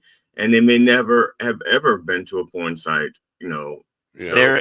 There is a book that's called Everybody Lies, and that's exactly what it's about. This guy, he wrote this book because Google gave him access to their search data, and he digs in on some very interesting topics, like especially during the election of Obama, when we talk about racism and all this other shit. And most of the racist shit was coming from the Northeast. Everyone was like, oh, it's the South that's really racist. No, they found out most of the racism was coming from the Northeast because, we do it best. But everybody and also probably a 4 square block area of Boston. The guy's premise is that everybody lies. So how do you know he wasn't lying? Fair. Because the data is right from Google, what people are searching. Well, and that is very telling, because the whole point of the book is, what someone will tell you face to face, but until they get home on their Google, and they're doing searches, that's where the weird porn comes in and all sorts of stuff like that. Well, that's exactly where I got that about the kids from that you just question. Well, where's the source? Where's where's those who's asking those questions? It's the same Google that you. Matt, although the statement "everybody lies" is true, the statement does not say everybody lies all the time. It's situational ethics, right? But that doesn't change the equation. That if a guy is telling you that everybody lies, how do you know he's not lying in that moment? He's not telling you. The fucking data is right from fucking Google. You just question the data. In the other case, is when something. So what's your source? What's your source on the data? You're just saying kids. What kind of kids are you talking? High school, elementary kids? What are they searching? What school did they get this data from? Is the data from a southern district in the United States, or is it from a West Coast? When brought up the data, it had all that information in it. We went over it. It was 79% of high school students in the U.S. It had all the. It was 93% male who actually answered. Only 7% of the answer came from females. They preferred not to answer. But we went over all that source. It's just the fact that if you agree with the data, Google. Okay, Google's a good source. If you don't agree with the data, then it's a bad source. No, the data is people inputting searches, and that's what they search for. Right. And you can look up. The data is there. And you can't. The data is there, and who's presenting it? It's the same. Data can be. It is people that are inputting the data. Like when you would go to Google and you search, "I'm looking for bears and otters." Of course, you might get some animals at first, but then you're going to go into some other sites as well. It doesn't change the fact that you're trusting one person's data collection over and based on whether you agree with it or not. I agree with this. I trust that data. I don't. And everybody lies. Right. Everybody lies. And so basically, you are saying, "Oh, if you tell me what I want to hear, I'll agree with you." Yeah, but everyone lies. So basically, that you're right, and that you're always right, and that's all. Well, no, I love when people try and get up on these pedestals like, we must save the kids. The kids are watching. Yeah, the kids watching porn. High school kids watching porn. That is a major issue that's really bogging down the country. I think yourself with that. I think it is bogging down the psyche of the country. It definitely hurts younger people to be exposed to adult things too soon in life. I would say it's more hurtful for these kids to be exposed to morons like Andrew Tate and all these other guys that claim to be alpha males. No doubt about it. That is a very gay agenda. That to me is very no doubt scarier about than people watching porn. I'd rather have someone tell we me. agree that young people's minds can be influenced by bad content. Then, yeah, I would rather someone come to me and say, "Hey, I'm watching porn videos all day," versus I'm watching Andrew Tate and Dan Brazilian videos all day. I'd be like, "Oh my God, you got a fucking problem." Yeah, but there's a lot of that content spills over into the other stuff too. I mean, Andrew Tate didn't get his sensibilities and his mentality towards degrading women on his own. He got that from being influenced by the same things that we're talking about. Okay, his stems from insecurity as a man. That's just abuse from his dad. Okay, I don't know who Andrew Tate is. Is that the guy that played the boss on Bewitched? I don't know. No, he's a guy who I believe he's still in a Romanian prison. He was still basically sex trafficking. He was basically. I think he made a few porn films with women. Oh, Uncle Andrew Tate. You say so? He was basically talking girls into living with him and being cam girls. And he was promising them lives of luxury, and basically putting them in rooms with like a mattress. Does he keep your microphone up his ass too? What? Your mic, it just sounds so weak, so pathetically weak. I don't know what's going on with it. I'm trying to raise it over here. Talk a little bit. But yeah, he was basically keeping women in subpar conditions and forcing them to be cam girls, telling them what to say, sometimes even being off camera and typing for them. And he was yeah. Is he still in prison? He's still in prison. He got out, but he went back. He got out, but he went back. Yep. All right. And because they found more evidence.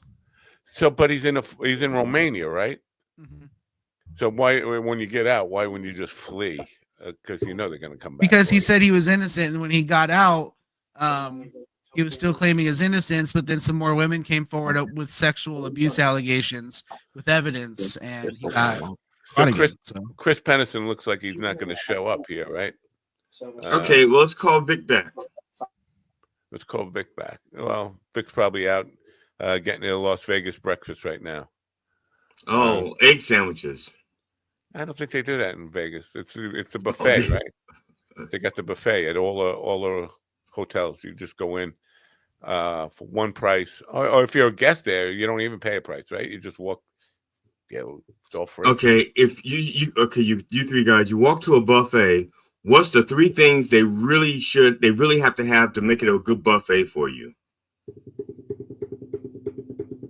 Coffee.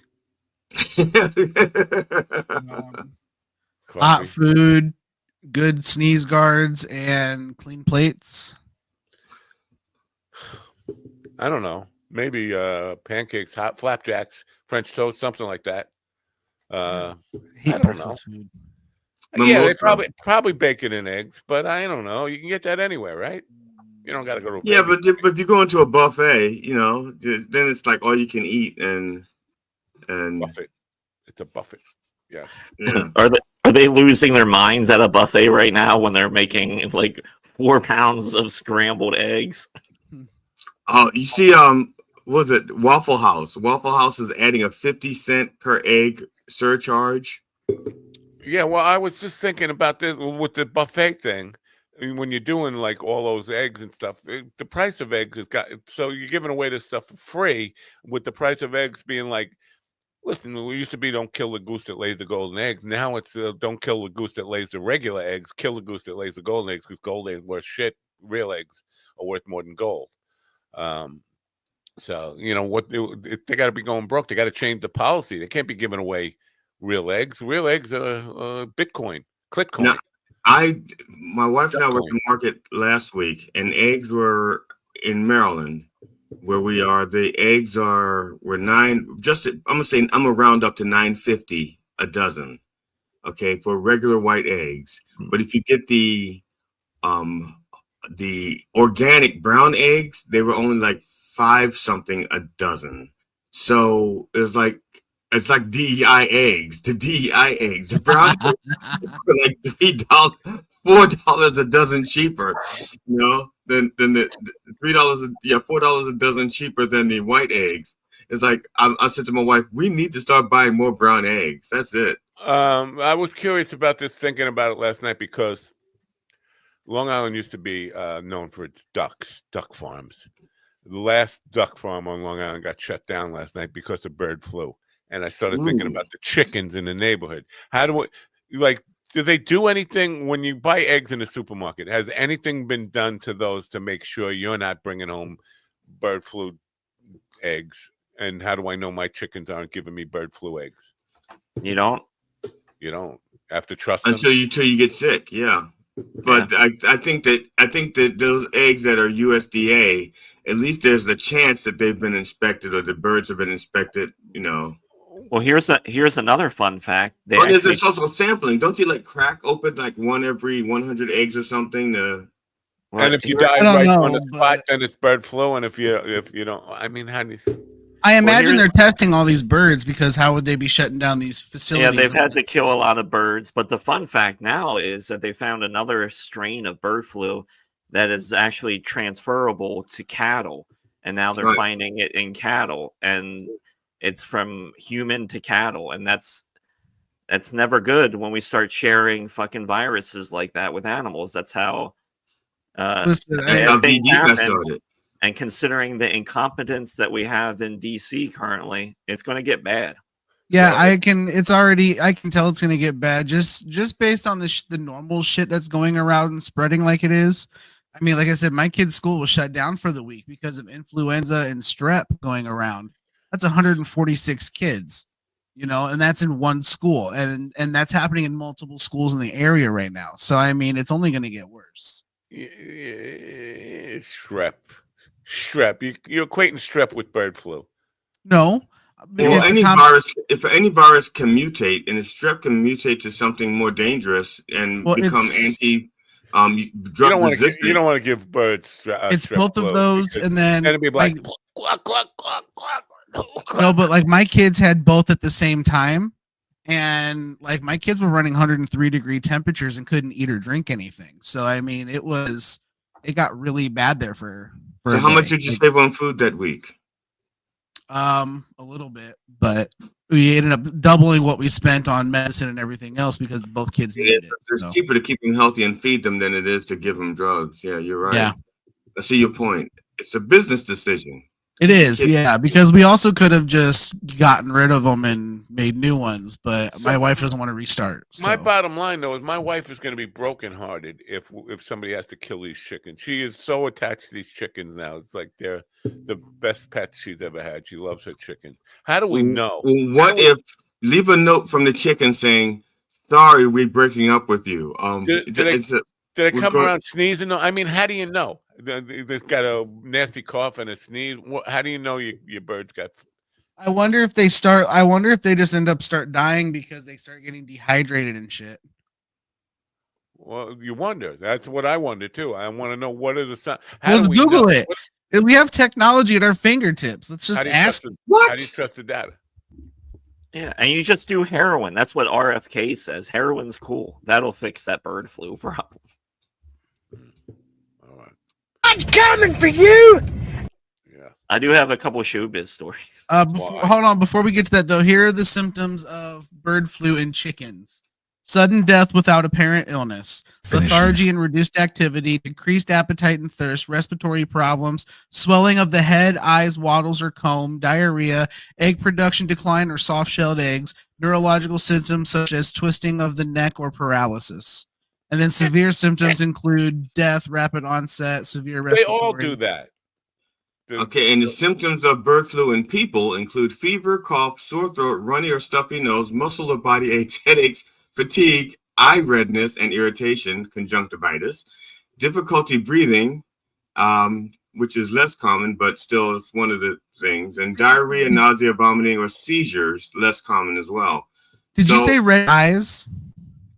Eye redness. And see, I wonder if my girls had bird flu and the hospital didn't want to mark it down to cause issue, because my kids look like they both had pink eye. They didn't, but their eyes were just super red and a little puffy. They have difficulty breathing. They both had wheezing and cough. Yeah, but I mean, again, these symptoms are fucking the same across the board with most of this shit. So yeah, did you check their stool samples? Did you how did their poop smell? Did you pick it up and go? You'd make a terrible African, just so you know. Yep. My people would not take you. You have to be willing to go. That's weird because my people would take you. Yeah, and lynch me. Yeah. Anyway, oddly, my wife has had most of those symptoms for about a week now. Maybe we got bird flu in the house. All right, that's something. Or maybe she's just married to you. Well, no, hold on. His wife does. With your wife hanging out with chickens, though, it is possible she might have it. The chicken. I was hanging out with the chickens. They seemed fine yesterday. I asked one if he would want like a hit from the joint. He didn't want any. Now, for turkey, would have taken it. Smoked chicken. Yeah.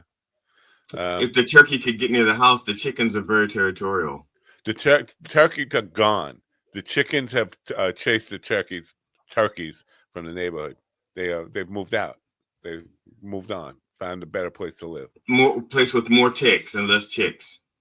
Yeah, well, that turkeys were brought here for a reason. I'm wondering if we're going to get an influx of Lyme disease now because the chickens don't eat those, right?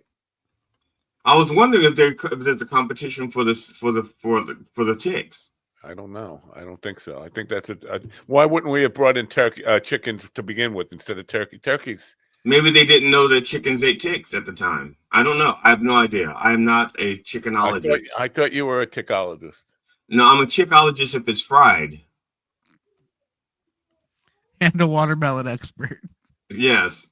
I am the resident watermelon expert. Slappity, slappity. Slappity, slappity. But not fried chicken. All right. Okay. You want to do showbiz? Do you want to do showbiz? Who wants to do showbiz? All those who want to do show business say click Clitcoin. Clitcoin. And now, bringing you the latest in entertainment news from Hollywood, New York, and East Bumfuck, Montana. Here's our chief entertainment correspondent, Ron Kane. Ladies and gentlemen, it's Showbiz.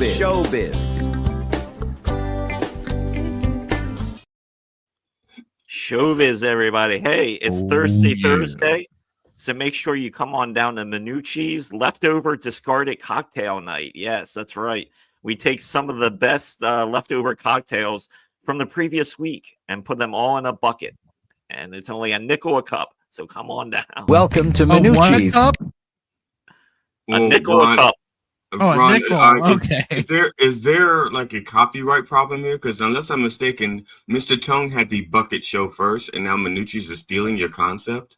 No, it's all right. It's all overlap. It's show business. Everyone's got the same idea. It's true. Oh, I'm sorry. Because you're black?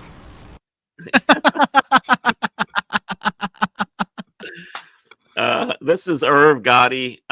He is a well-known producer of Murder, Inc. He has died at the age of 54. Oh, no. They're not saying why he has died yet, but he did have diabetes and he had a stroke like 2 years ago. So he's not a real Gotti though, right? He's not. No. One of these guys who thinks that it's cool to be associated with John Gotti in some way. What's the word I'm looking for? He stole your culture.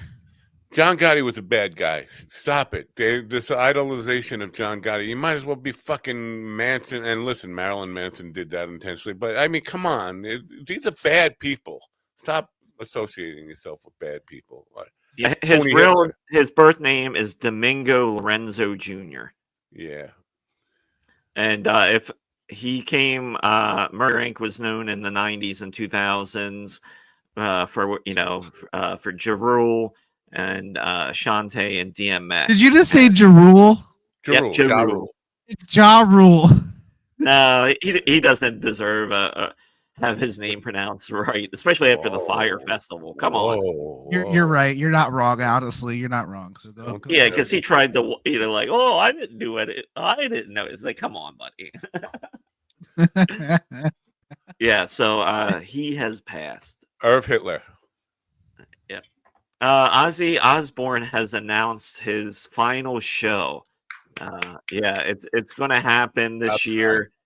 They're gonna get whoever's left of Black Sabbath together, and they're bringing in all-star people to help with this. They're gonna have Metallica there, and Lamb of God, and all these other metal bands are gonna come and play with Ozzy for his final show. So if you're looking for really terrible, sucky, bad music played by geezers who can't play anymore, this is the show for you. And then if you go over to mybookie.com, I can still play Paranoid. I'm sure you can. Easy. Yeah. But if you go over to mybookie.com, you can then start taking bets on how long after the final show it'll take Ozzy to die. Yeah. Some of the other acts on this lineup include Alice in Chains, Hailstorm, Lamb of God, and Mastodon. In addition, the concert will feature a supergroup with stars like Billy Corgan, Slash, Fred Durst, Wolfgang Van Halen, and Tom Morello. Oh, I got to make this group. I have to be in this concert. This is my last chance to play with Ozzy. Threw me for a loop there. I don't picture him in with the metal people. Smashing Pumpkins just never felt metalish at all in any way to me. They were a pop band. Well, they had some, I don't know, guitar tones that were sounding somewhat like Nirvana stuff, but I never. Billy Corgan with the metal people. I'm sorry. Yeah, I can see that. I mean, Billy's a great player, so maybe it's more about talent. Yeah, he's got the rock history behind him, so it makes sense. And then if Van Halen's son being there makes sense as well, I think. Yeah. Ozzy, if you're listening, call me. You have my number still, right? I haven't changed my number since 1996. Call me. And if Billy Corgan gets sick, they can bring in Bill Burr to play a substitute. So Yeah, Yeah. yeah, because Bill can play the drums. Yeah. So speaking of gods, bow to your god Taylor Swift. She will be at the Super Bowl with Jason Kelsey and everyone else. You know, So I know nice, you were wondering, but she will be there. nice cleavage there. She doesn't usually do the cleavage thing, right? Well, she has to get enough scotch tape to hold her tits up, but yeah. Hmm. All right. Is this a Scotch Tape a new sponsor or something? Why did you? We couldn't just say tape. Well, she's got enough I money. don't She know. doesn't even need to walk. She could just have people carry her around. Oh, all right. All right. Apparently, there's another Jurassic Park coming, and I guess it's coming out this summer. It's called Jurassic Park Rebirth, and it has Scarlett Johansson in it. Now, is she in it as Black Widow? Like Black Widow No. going in to take out the dinosaurs, or No, but still hot as ever. Yeah. Yep. And that's Colin Joseph's wife, in case you're wondering. Dude, I know that introduced fucking him. guy is so. I know. Oh God, he's got a dream job, he's got the dream position on the dream job, and he's got the dream girl. I bet And he's even hosting a Jeopardy now too. Oh yeah, I bet he's got a meat hog on him, dude. I bet he's swinging a bologna log like you wouldn't believe, like a tall boy can of Red Bull there. Yeah, he's currently the host of Pop Culture Jeopardy. That's fucking crazy, dog. And Michael Che is going, wait a minute, I sit right beside him. How come I'm not getting all this action? Because he's black. Oh, I thought it was because he was more vulgar. No, I think it's because Colin Jost is just pretty and he's funny and he's got the wife and he's the complete package. Unfortunately. And the rumors and stuff I've heard about Che too is like he likes to throw him back as well. Throw him back. Oh, he's a You drunkard. talking about what women? No, he's a drunkard. It's slang for he's Irish.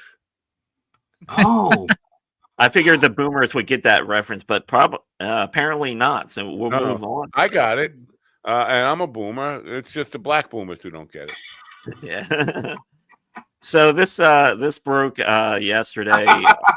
He has been diagnosed with autism. That's what he's saying now. Surprise! Surprise! Yeah, he made an official statement that he has autism. I guess it's like a fad thing now. Everybody is anybody shocked that there's something wrong with his brain at all? Come on. No, not. But I don't think it's autism. I think it's severe narcissism, without a doubt. But just so many things that he's got.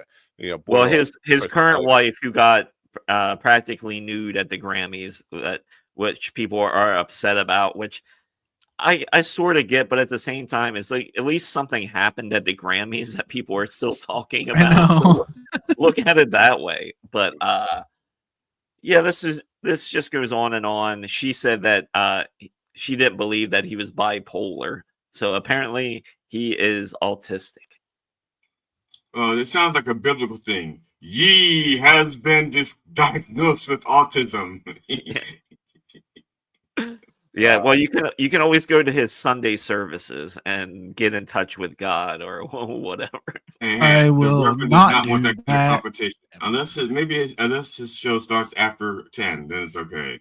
Yeah, but I mean, he is this generation's like celebrity train wreck because people still go out to see his bullshit things that he's putting on, and he still attracts attention. So until that stops, this train. Is the audience getting older? Because he's getting older. Is his audience getting older? I mean, are we talking about like?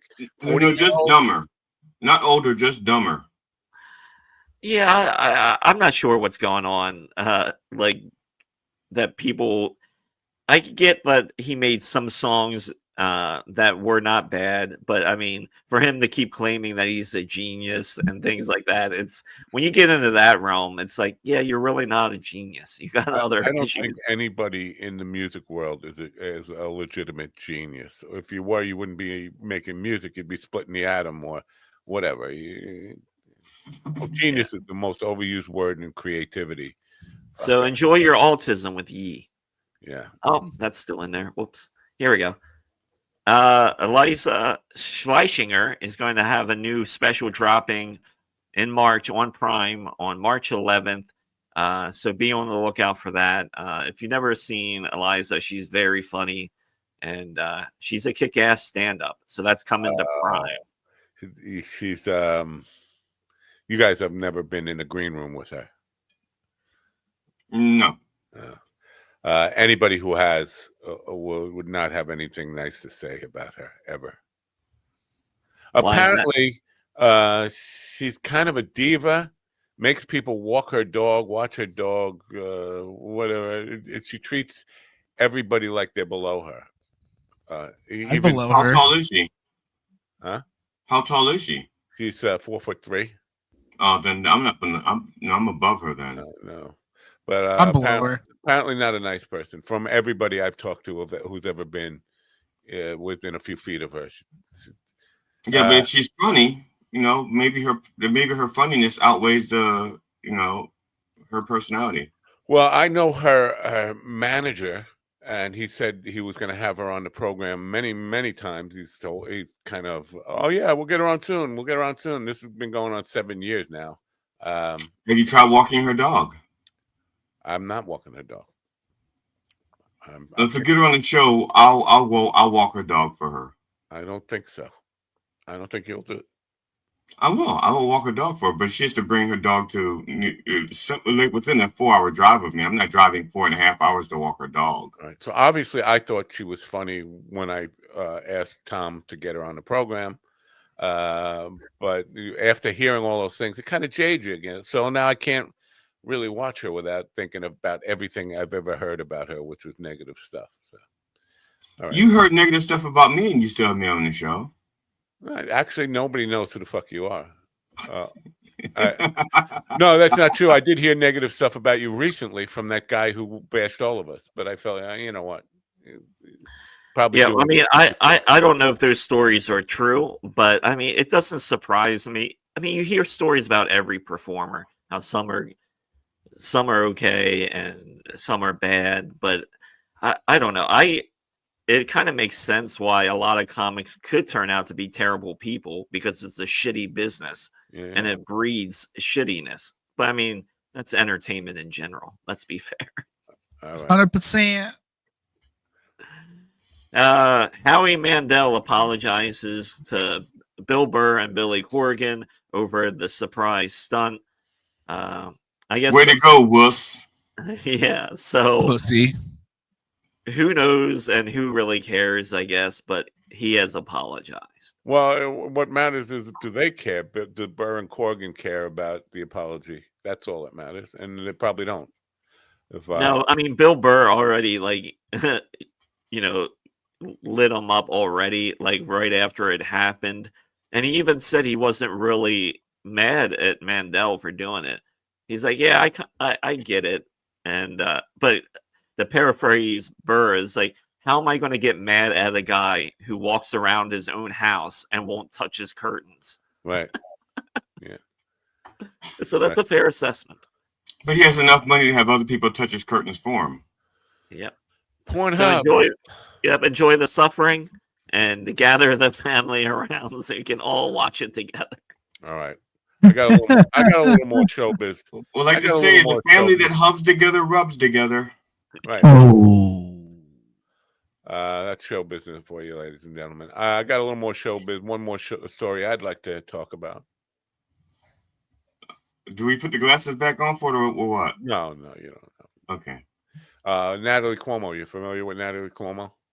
That's the daughter of Andrew Cuomo, right? No. Sister? No. Finish inside me. She's a stand-up comedian, very successful stand-up comedian. She's been in relationships with some other stand-up comedians who we know about. You mean like Ron and Steven? Yes.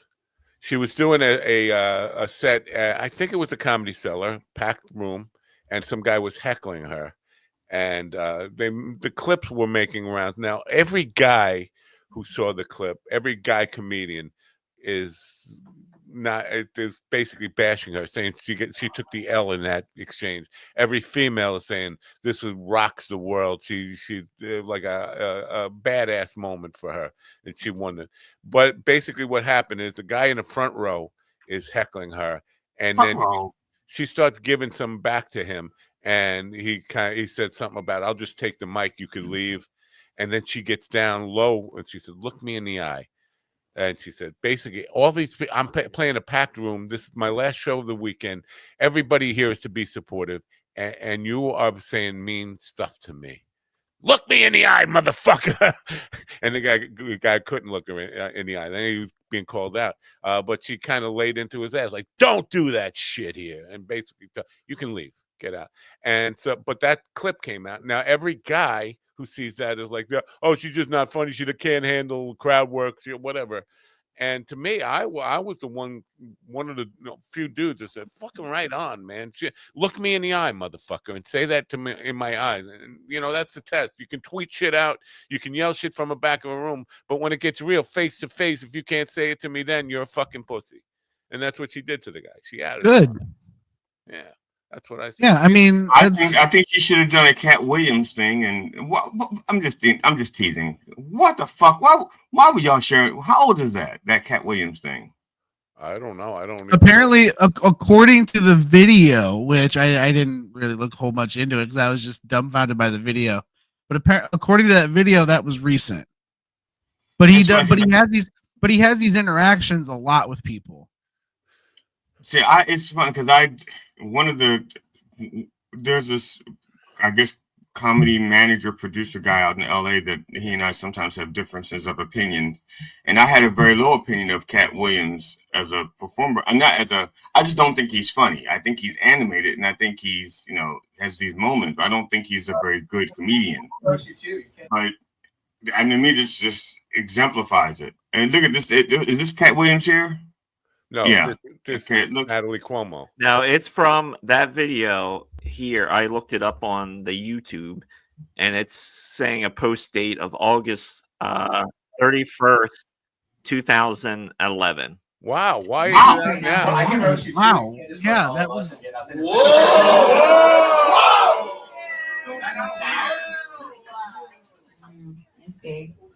So you were afraid because you felt like I was saying your name. I can take the mic if you want. It's okay, he's your new friend. I will say this, it is such a hard time in this world right now. There are so many people that came together to be supportive and fucking amazing, and you're putting fucking look me in the eyes. You're putting negative fucking energy out here. This is the last show of my fucking, look me in the fucking eyes. It's the last, look at me. It's the last show of my fucking weekend. It's a sold out show, and you want to say mean shit to me, okay? So don't fucking do that. Boom. Damn. You say damn? Yeah, good for her. Yeah. She won that exchange. Why because is that making the rounds now if it was from 2011? No, he was talking about the Cat Williams videos from 2011. Yeah. Oh, okay. Yeah. But no, that I love that because you know what? Not everybody wants the audience to interact and be part of the show. Sometimes they just want you to sit back and enjoy it. And that's what she was there to do, was to do her last show of the weekend to a sold out crowd. And some asshole had to come in and try to be interactive. Fuck that guy. He got exactly what he deserved. Yeah. I hope he's embarrassed. Again, the big thing to me there is people will take shots when they don't think they're going to have to look you in the eye. But the minute she that's the key to me. She said, no, look me in the eye. You want to get real, get real. And then the guy will cowardly, no, this is too much for me. Fuck you. If it was enough to yell out, then you can look me in the eye and say it directly to my face. You fucking coward. Yeah, it looks like the Cat Williams video that we were referencing. It looks like January 21st of this year. It started to resurface, and people are like, "Well, this video from 2011, him going in on this heckler who's Mexican, but it's from 2011. It's the context is completely different." That makes more sense.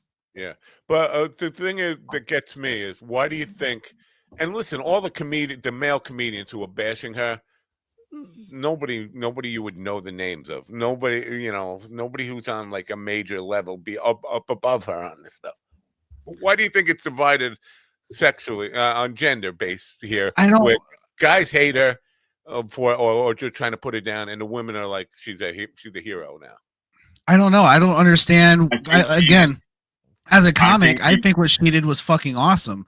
I wish more comics would do that if they're not wanting people to be part of the show. Like, I think you need to, if someone wants to come and be an asshole and ruin your fucking show, they get what they deserve. I think that's fucking awesome. Dude or chick, doesn't matter. It's just sexism, I guess. If you're an aggressive woman, if you're a woman showing your assertiveness, then you're aggressive and mean, and you hurt some's feelings. You're nasty. And if you're a guy doing it, you're just a bro. So it's just sexism. That's all. I think. Just in the human, I understand what she did. I love that kind of attitude in a woman. I think it's badass. I think it's hot as fuck. So I think a lot of the guys were commenting that basically she failed because she didn't do something funny in that moment. Like sometimes anger is the appropriate response. Yeah, it all depends on what the situation warrants. Yeah. Yeah, the guy wasn't trying to be funny. The dude was just being disrespectful. You can leave. I'll take the mic. That's not a funny thing to say. You're just being an asshole at that point. You're not trying to be funny or add to the show, even if you think that's something you can do. Right. I probably would have said, yeah, you can take the mic and shove it up your ass, you little cunt. Get out. Well, I think what happens with dudes in comedy is they can't process that a woman will talk dirty and things like I still hear like male comics, like they can't wrap their heads around a woman comic that will be just as filthy as they are, or funny, or even funny as they are. Yeah, and they're like, oh, I don't like, why is she doing this? Or like the guys that still get upset about women talking about their period. Who gives a fuck? I mean, why do you care? And like that's where you draw the line. Like that bothers you. Right. So I want to address something for John Bivens, who's been in the chat room here, and I think he's scheduled to come on the show. I don't know. He was supposed to schedule, whatever. I want to address that, but before I get to that, Jamie Utley. Are you familiar with Jamie Utley, comedian? I'd have to see the face, but probably not. He's been on my friends list on Facebook for a number of years. He died. He died suddenly the other night. And so many people were saying, I've known Jamie for all these years. He's been a rock. He's been a very giving comedian and, giving people advice and helping them with their careers. I did not know that about him. What I knew about him from the last 5 or 6 years, I wasn't sure if it was real. Like, I think he was like toying with transgenderism. Or I don't know if it was a running joke or he was serious about it, because listen, how do you toy with it? Huh? You get like a rubber one and try it on? Well, no, he would be doing videos about him putting on a dress and his feminine side. Just let me finish saying what I'm saying before you comment on it. Thank you. Can you hear me, Matt? Because I don't hear you at all. Yeah. Steven, say something. I hear him. Yeah. Maybe it's me. I don't hear anybody. Well, you just heard me say that. How was he toying with it? You asked obviously you heard me say he was toying with it or thinking. I think we lost audio right after that. Right.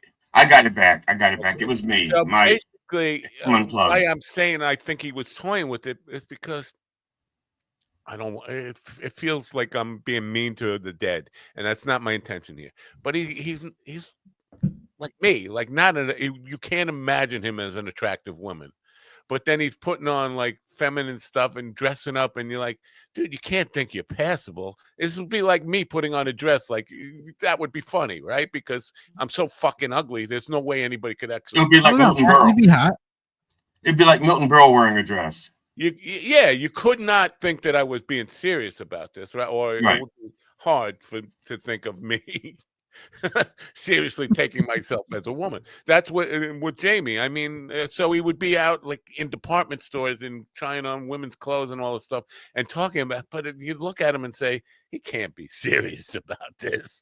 So I don't know. To this day, I don't know if he's serious. That's all I know of him, though. That was his major shtick for the last few years. So anyway, rest in peace. I just I did not know that he was that well loved and known within the comedy community. I honestly never heard of him until he passed, unfortunately. But Wow. everything I've read's been good things. So Yeah, I mean, everybody's full of praise about the guy, and again, I'm glad to have known him. I guess I didn't really know him. I asked him to be on. He was scheduled to be on this program 2 or 3 times. Was a no-show the first time, and then the next 2 times just canceled. But you know, yeah, rest in peace, I guess. Is that on your Facebook page, Matt?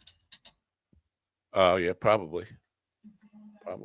I don't know if I shared any of the stuff, but he was a friend. You could probably find it. He's still under friends on my friends list, and then you could find out about him. But yeah, you look at him and all right, the John Bivens thing. You guys know John Bivens because he called the guy who calls you Dr. Dreads. I don't know him. Steven, you know him because you seem to have had some. I thought you had some interaction with him. No. All right, John, who I thought ran the Jelly Roll group on Facebook, wants me to tell people that he's not because I got friend requests from the Jelly Roll stuff and John Bivens at the same time. After just Jelly Roll asked me, am I a big friend of his? I don't know if it's really Jelly Roll. Who runs it? But I said no. And I'm a little critical of Jelly Roll's constant need for affirmation from people. I'm thinking of quitting like every fucking day on Twitter and Facebook. Should I give up music? Like he's desperately ask people to say, no, you're great. But anyway, so I joined those groups and immediately this is how John Bivens found out about me anyway. But he wants people to know that he's not connected with the group.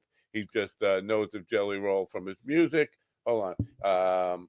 Saw a podcast with Jelly Roll mentioning things about religion and about his Christianity, his views of John saying his views are biblically founded and all that. So he's not associated with that group, and he wanted me to make it clear. I guess I suggested the other day that John Bivens was running that group. I thought he might have been, and I'm wrong about that. So you can whip me, tar me, and feather me. I'm wrong.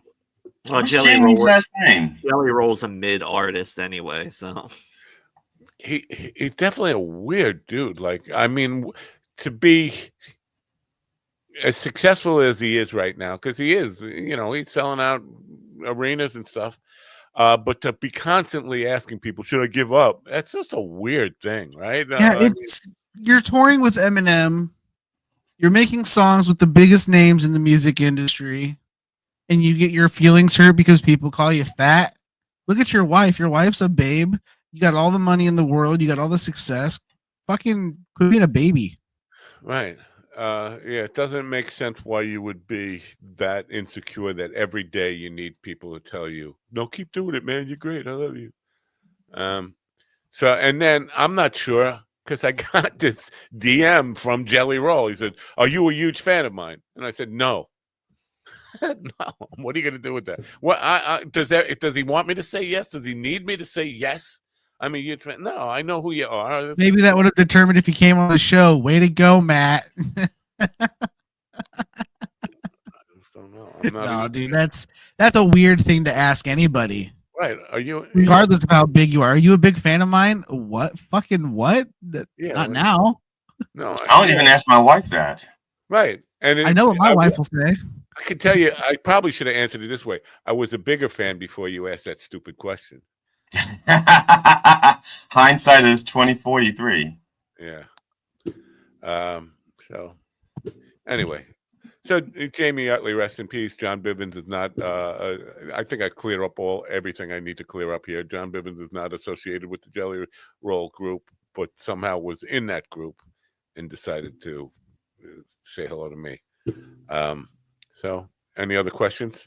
We're all cool on that? I asked you what was Jamie's last name. Utley. What was whose last name? Jamie. What?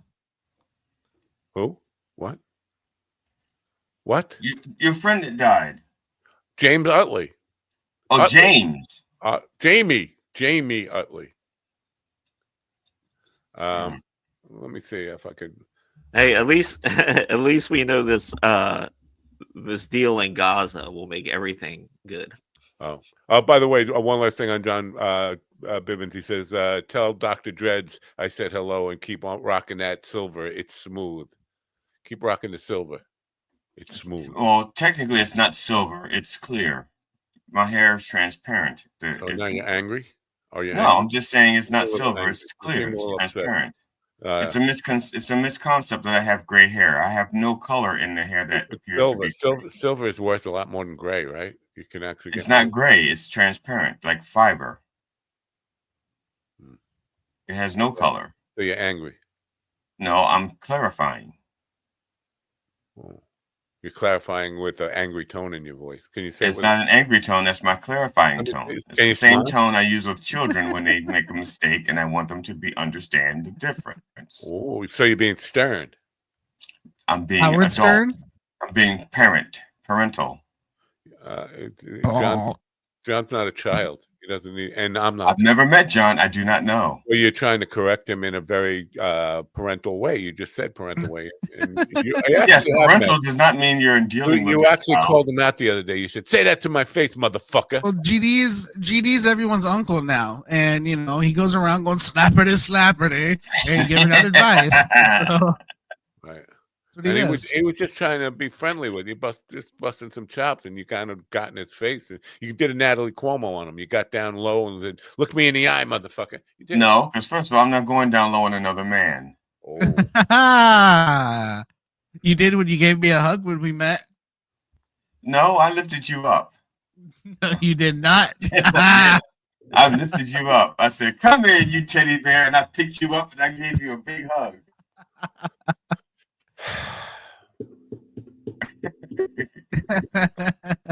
I gave you a big hug and I said, "Come here, slappity, slappity, slappity, slappity." Well, then we went into the restaurant and I said, "Where the white women at?" She's like, "Right here, let me get you a table." And then she made us sit in the back. No, I'm I was supposed to shoot a thing tomorrow, and the cinematographer, the cameraman, is sick. Fucking wuss. So we had a no-show today, and I'm wondering. I'm just seeing if I tried to reach out at all to say that no. What's on the docket for tomorrow, Matt? Say what? I'd say, what's on the docket for tomorrow? That's what I call schlong division. Tomorrow we have a filmmaker. We weren't supposed to have anybody tomorrow. I didn't have a guest until Alicia Zacchetti, who is her. I'm familiar with her work. Actress, and I think she's part of the production team for a movie called Apple Pie Dreams, which is about immigrants coming to America, living the dream, but also the creative force, creative people coming here to go be part of Hollywood, part of the American dream in that way. So it should be an interesting. I'm not sure if she's going to show up with the actual director or it's just going to be her. They are doing a screening at Sticks and Stones tomorrow night, Q&A, and all that kind of stuff. Yeah. Now this is Sticks and Stones Comedy Club out in Southampton, Long Island, New York.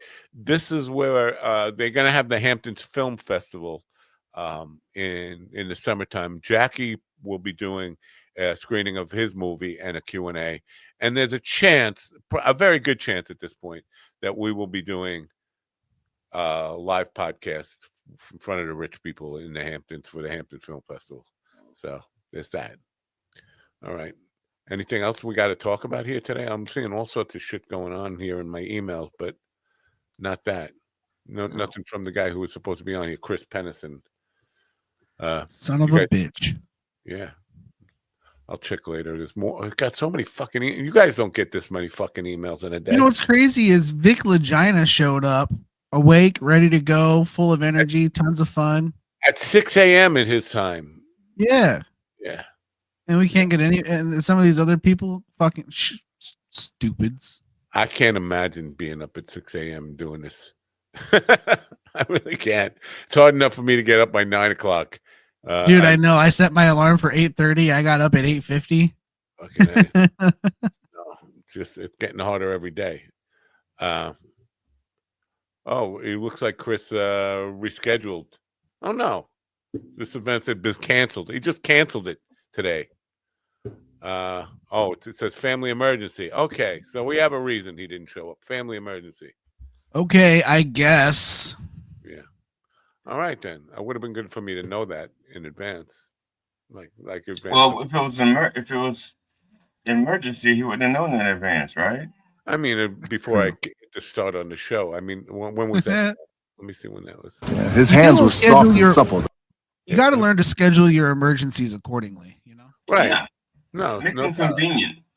I like omelets better than sex. What is better than sex? I like omelets better than sex. Omelets. Omelets. Well, they are not. And No, that they was are I like not. omelets better than sex.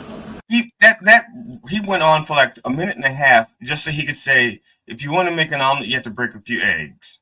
He just went on too long. He doesn't know anything about comedy. He's worse than me. Now, he put that accent is not real, right? That's an act. He doesn't talk like that. Well, I think he has the accent. I don't think it's that extreme, and I don't think he talks with those little folksy, the folksiness. I think that's all for the cameras. He's got to stay in character, though. This is important for him because I think, well, maybe not. Maybe they don't fucking care. But I think the minute I heard him not being in character, that would expose him as being a phony to me. And even if I were a dumb yokel in Louisiana or Mississippi, wherever the fuck he's from, I would say, no, don't vote for this guy. He's a phony. He's putting it on. It's an act. I think it's like John Wayne. John Wayne became a caricature of himself. And so I think even off camera, John Wayne started to do the John Wayne thing. Really? You know, he lost to Marion. Marion died a long time ago.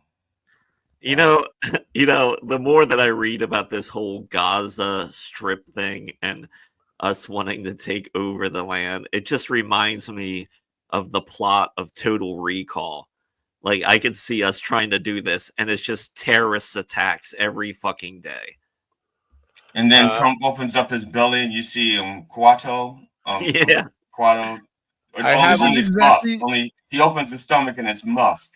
This is exactly why I would not run from the U.S. and go across the Atlantic, because as soon as you get over there and you're connected, you're at greater risk. I'm good. Well, I haven't been following it because I don't really I'm just worn out. What is the plan? Are we sending troops there? We're sending American troops on the ground? He wants to kick out the Palestinians, level it, rebuild, take American ownership, and let the Israelis live there. Yeah, colonization. Yeah. Well, so yes, we'd have to send troops there. Probably. Yeah. I don't see how anyone thinks that is even a good idea. You're going to say the U.S. is going to step into a war that's been raging for hundreds of years, and we're just going to put resorts there? Go fuck yourself. Yeah, it's fucking wild. It makes no sense to me. You're just going to get Americans killed. Project 2025. So, and we're doing stuff in Somalia, right? We're just bombing Somalia right now. We don't have troops there, or do we have troops there? I'm sure we have some there, but I need to get on top of it. But I'm so fucking burnt out by all of it that I just can't stand it anymore. But the question becomes like, how our personnel is way down, right? Do we have enough soldiers, or at some point are they going to need to reinstitute? Because this is what I want. I want, if they're going to go down this path, that all the people who voted for Trump, I want all their kids to be drafted. That's what I want. Are we gonna need to see a draft in the near future? But none of the rich people's kids go. Huh? Not the all poor kids that go. No, the trailer park people who voted for Trump, I want their kids to go. They're probably going to go anyway. That or jail. So you're saying they would enlist? No, probably. No, that takes courage. I grew up in trailer parks. It doesn't take courage. It takes the promise of a good paycheck. To enlist while there's a war going on. No, when promise of a good paycheck is when there's no war going on. When there's a war going on, it takes. We've been in perpetual war for my entire adulthood. So anybody that enlists now is enlisting basically during active war. Do you agree with that, JD? That there's been a perpetual war, like everybody who joins is going to go to war? I wasn't listening. What Well, now? basically, Stephen is saying that everybody who enlisted in his entire lifetime knew they were going to be sent to a war zone. No, I don't think most people knew that. I think most people did it as an opportunity to get out of their neighborhoods. So you're agreeing Right, that but Stephen's a fucking then idiot is what you just no, proved. but then they end up getting. It's kind of like if I go to a bar and I know there's a chance that my car could get hit in the parking lot by some drunk driver, but I'm thinking the odds are it won't happen. Right. And I'm sure that's what a lot of it is they're like, well, I'll get a check. I'll be a mechanic on some base somewhere. And then they get shipped to Iraq to, be a mechanic out there. And then they get hit with an IED. So you heard it here first, folks. GD has said that Stephen's a fucking idiot and doesn't know what the fuck he's talking about. I can't wait until some right-wing comedian is on stage somewhere in a city and he starts talking about this and talking about Palestine and we should take their land. And there happens to be some Palestinian people in the audience.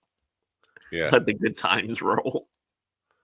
I don't know. Yeah, but they'll get called terrorists. You wouldn't be saying, look me in the eye. I'll tell you that. You won't be saying, come on, look me in the... Yeah. All right. Well, so did we get our money's worth here today? That's the question with Vic Lagina. Well, Vic Lagina was great. So I should have kept him longer, but I did not know that Chris Pennison was going to have a family emergency. That's what I was saying. I wish I would have known in advance. I wish I would have known in advance of letting Vic go. Not like he didn't have to write to me yesterday saying when I have a family emergency tomorrow. Fairly accurate. Wait, Slaptail was saying something. Fairly accurate. I was enlisted for 7 years, and we had minor actions, but since 2001, our troops have been deployed to combat zones. Yeah, well, I think basically that's what I was saying. My entire adult life. Yeah, I mean, my entire life, starting in 1959, I think we've had troops on the ground somewhere. Yeah. But the odds of you actually, I don't think everybody who ever enlisted thought they were getting. No, but I think since 9/11, anyone that enlisted knew the odds were decent that they would get sent somewhere at some point, at least once. All right. So we are sending. Bottom line is, we're sending. Do we have a timeline for this? Where we're actually sending troops to Gaza? I think I heard something. I think I heard something about the UN saying that they were denying his plan of action or some shit. The UN? Can they do that? No, I mean, they're not really a real thing. They can condemn it, but they can't. I don't know. I too have been pretty burnt out on I just recently re-downloaded all the news apps, so I'm gonna have to do some research. But yeah, because I heard the idea and I was like, "There's no fucking way this is gonna get any further than this." The UN really has no real authority. They can just condemn shit and say we don't like that, but they can't really stop shit. Right? Or maybe it was NATO. I don't know. I'll have to look, man. NATO. What is NATO? It's us. Right? I just want to see some fucking Democrats with backbones. I just want to see somebody with a backbone right now. That's what I would want to see. What is it that you're expecting them to do that they're not doing? Well, I just want someone to be vocal instead of like the same old, like no one has any balls on the left. I think there's vocal. I just don't. There's no backup on it. Like, yeah, we can call Trump a dictator, but yeah, you did nothing to fucking stop. Yeah, but what is Chuck Schumer doing? He comes out there with his readers like, "Come on now." Even Hakeem Jeffries. I mean, no matter which one, it doesn't seem like anyone was willing. And we can start with Biden because he was the one who had the power to actually do something about it. Just say, remember the 14th Amendment and, basically not letting somebody who has tried to overthrow the country, try to overthrow the Constitution, you don't let them run again. I mean, that's what they could have done. They could have just said, no, this guy's an insurrectionist. He can't, we got the Constitution. Remember the Constitution? The Constitution. Remember that? No. They couldn't have done anything to stop. That's not a thing anymore. The Constitution? Doesn't seem like it. All right. GD's being very quiet on this because he doesn't like when I say the Constitution. No, I wasn't paying attention to you. But you heard it. You heard it. Well, yeah, but it doesn't bother me. It doesn't ruffle my feathers or anything. It just ruffle your feathers. Calm down, GD. GD, calm down. Relax. Actually, they're not feathers; they're dreads. Oh, I'm being parental now. Yeah, calm down, Dr. Dreads. Yeah, Dr. Dread. Okay, I'm sorry. I'm creating something. I had an idea and I wanted to get it out before I forgot it. That's all. You have an idea? Yeah, I have them. Yeah, GD's got a plan to open up a comedy club in the new Gaza Strip. That's right. It's called the Gaza Comedy Strip. Exactly. Oh, see, I would have called it We Bomb. Well, there's a name that I want to use, but I know another comedian who's opening a club under the name I was about to say, which would be, actually, I'm going to say it anyway. The Giggle Snatch, the Gaza Snatch. No, the Bomb Shelter. The Bomb Shelter. Oh, actually, so that would be great for the Gaza Strip. Yeah, I know 2 comedians who are actually opening up a club under that name. And I hope they've copyrighted it, because I told them to copyright it because it's a good name, and I don't think it's going to be around much, available. I'm pretty sure you mean trademark, not copyright. Well, yeah, both, all of the above. Protect it. I don't think you copyright a title or a name of a business. Okay, protect. Okay, protect. There you go. Whatever you have to do to protect it. And the first step to protect it would be to not tell me, because eventually I was going to blurt it out. Trademark. All right. So the Gaza Snitch, the Gaza Snatch, the Gaza Snatch, Giggle Snatch, something. The Bomb Snatch, Bomby Snatch, Bomb Her Snatch. I'm just going to keep going until when somebody says that's a bad idea. I like all the ideas. Well, then I'll scratch them all. All right, I guess we should end this fucking nonsense. I don't know. I'm kind of sad to see it go. Oh my fucking god! Oh, can you play the best black president, please, for 1,000, Ron? Why do you like that so much? You'll hear have been the best president for the black population. Black population. It's the obviously black person in the background who heard it and immediately was like, "What the fuck are you saying?" I always like to think that person was just walking by the room and heard that. Yeah, like they were like, "Hey, that's Trump saying that." Like they were probably leaning in because they heard Trump, and like as soon as they leaned in, they heard that they were like, "Whoa!" and they just took off running. Like, this guy's crazy. That's lovely. I love that. Thank you, Ryan. Slappity Slaptail Squad had said something about enlisting in 2001. We already went over that, GD. Where were you for that? Where the hell you been? Where the hell you been? You been here this morning? We had a porn guy on earlier. Did I say that I wasn't listening to what you guys were saying? I was trying to create something. Welcome to Minucci's. Did we talk about Minucci's already? No. I haven't heard anything about Cocktail Bucket. We talk about the Cocktail Bucket special. I'm not pressing those buttons, by the way. I know it looks like I'm pressing those buttons. I'm not pressing those. Stop it, Matt. Jeez. I'm sorry. It's not me. So I guess we should end this thing. I don't know. Sure, you can. I think tomorrow, Steven should say the phrase that pays at like 9:15 just to see what happens. Good morning, America. Don't forget to turn on your radio. I hate to break it. I know he just said it, and I should have pressed the button. But I hate to break it to people, but the phrase doesn't pay. Really, the phrase doesn't pay anything. It actually stops the pay, right? Because it cuts it off. Yeah, it's a terrible thing. Anyway, tomorrow we will have Alicia Gischetti, star of American Pie Dreams. Join us then, won't you? Don't forget to turn on your...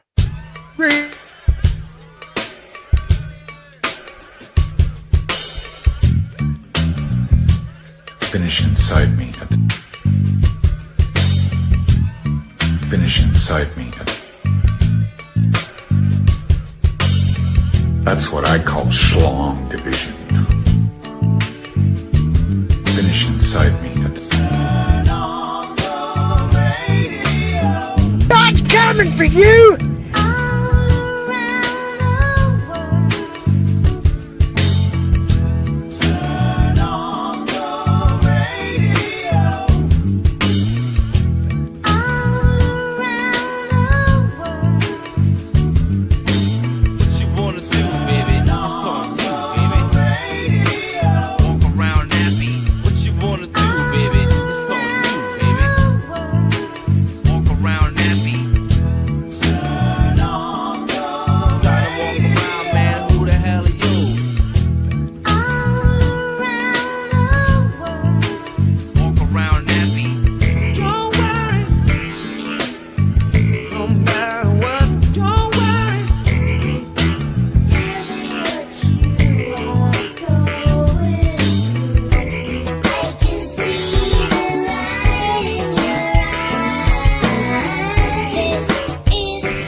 me, listen to me now. Listen to me, listen to me, listen to me now. Listen to me, listen to me, listen to me now.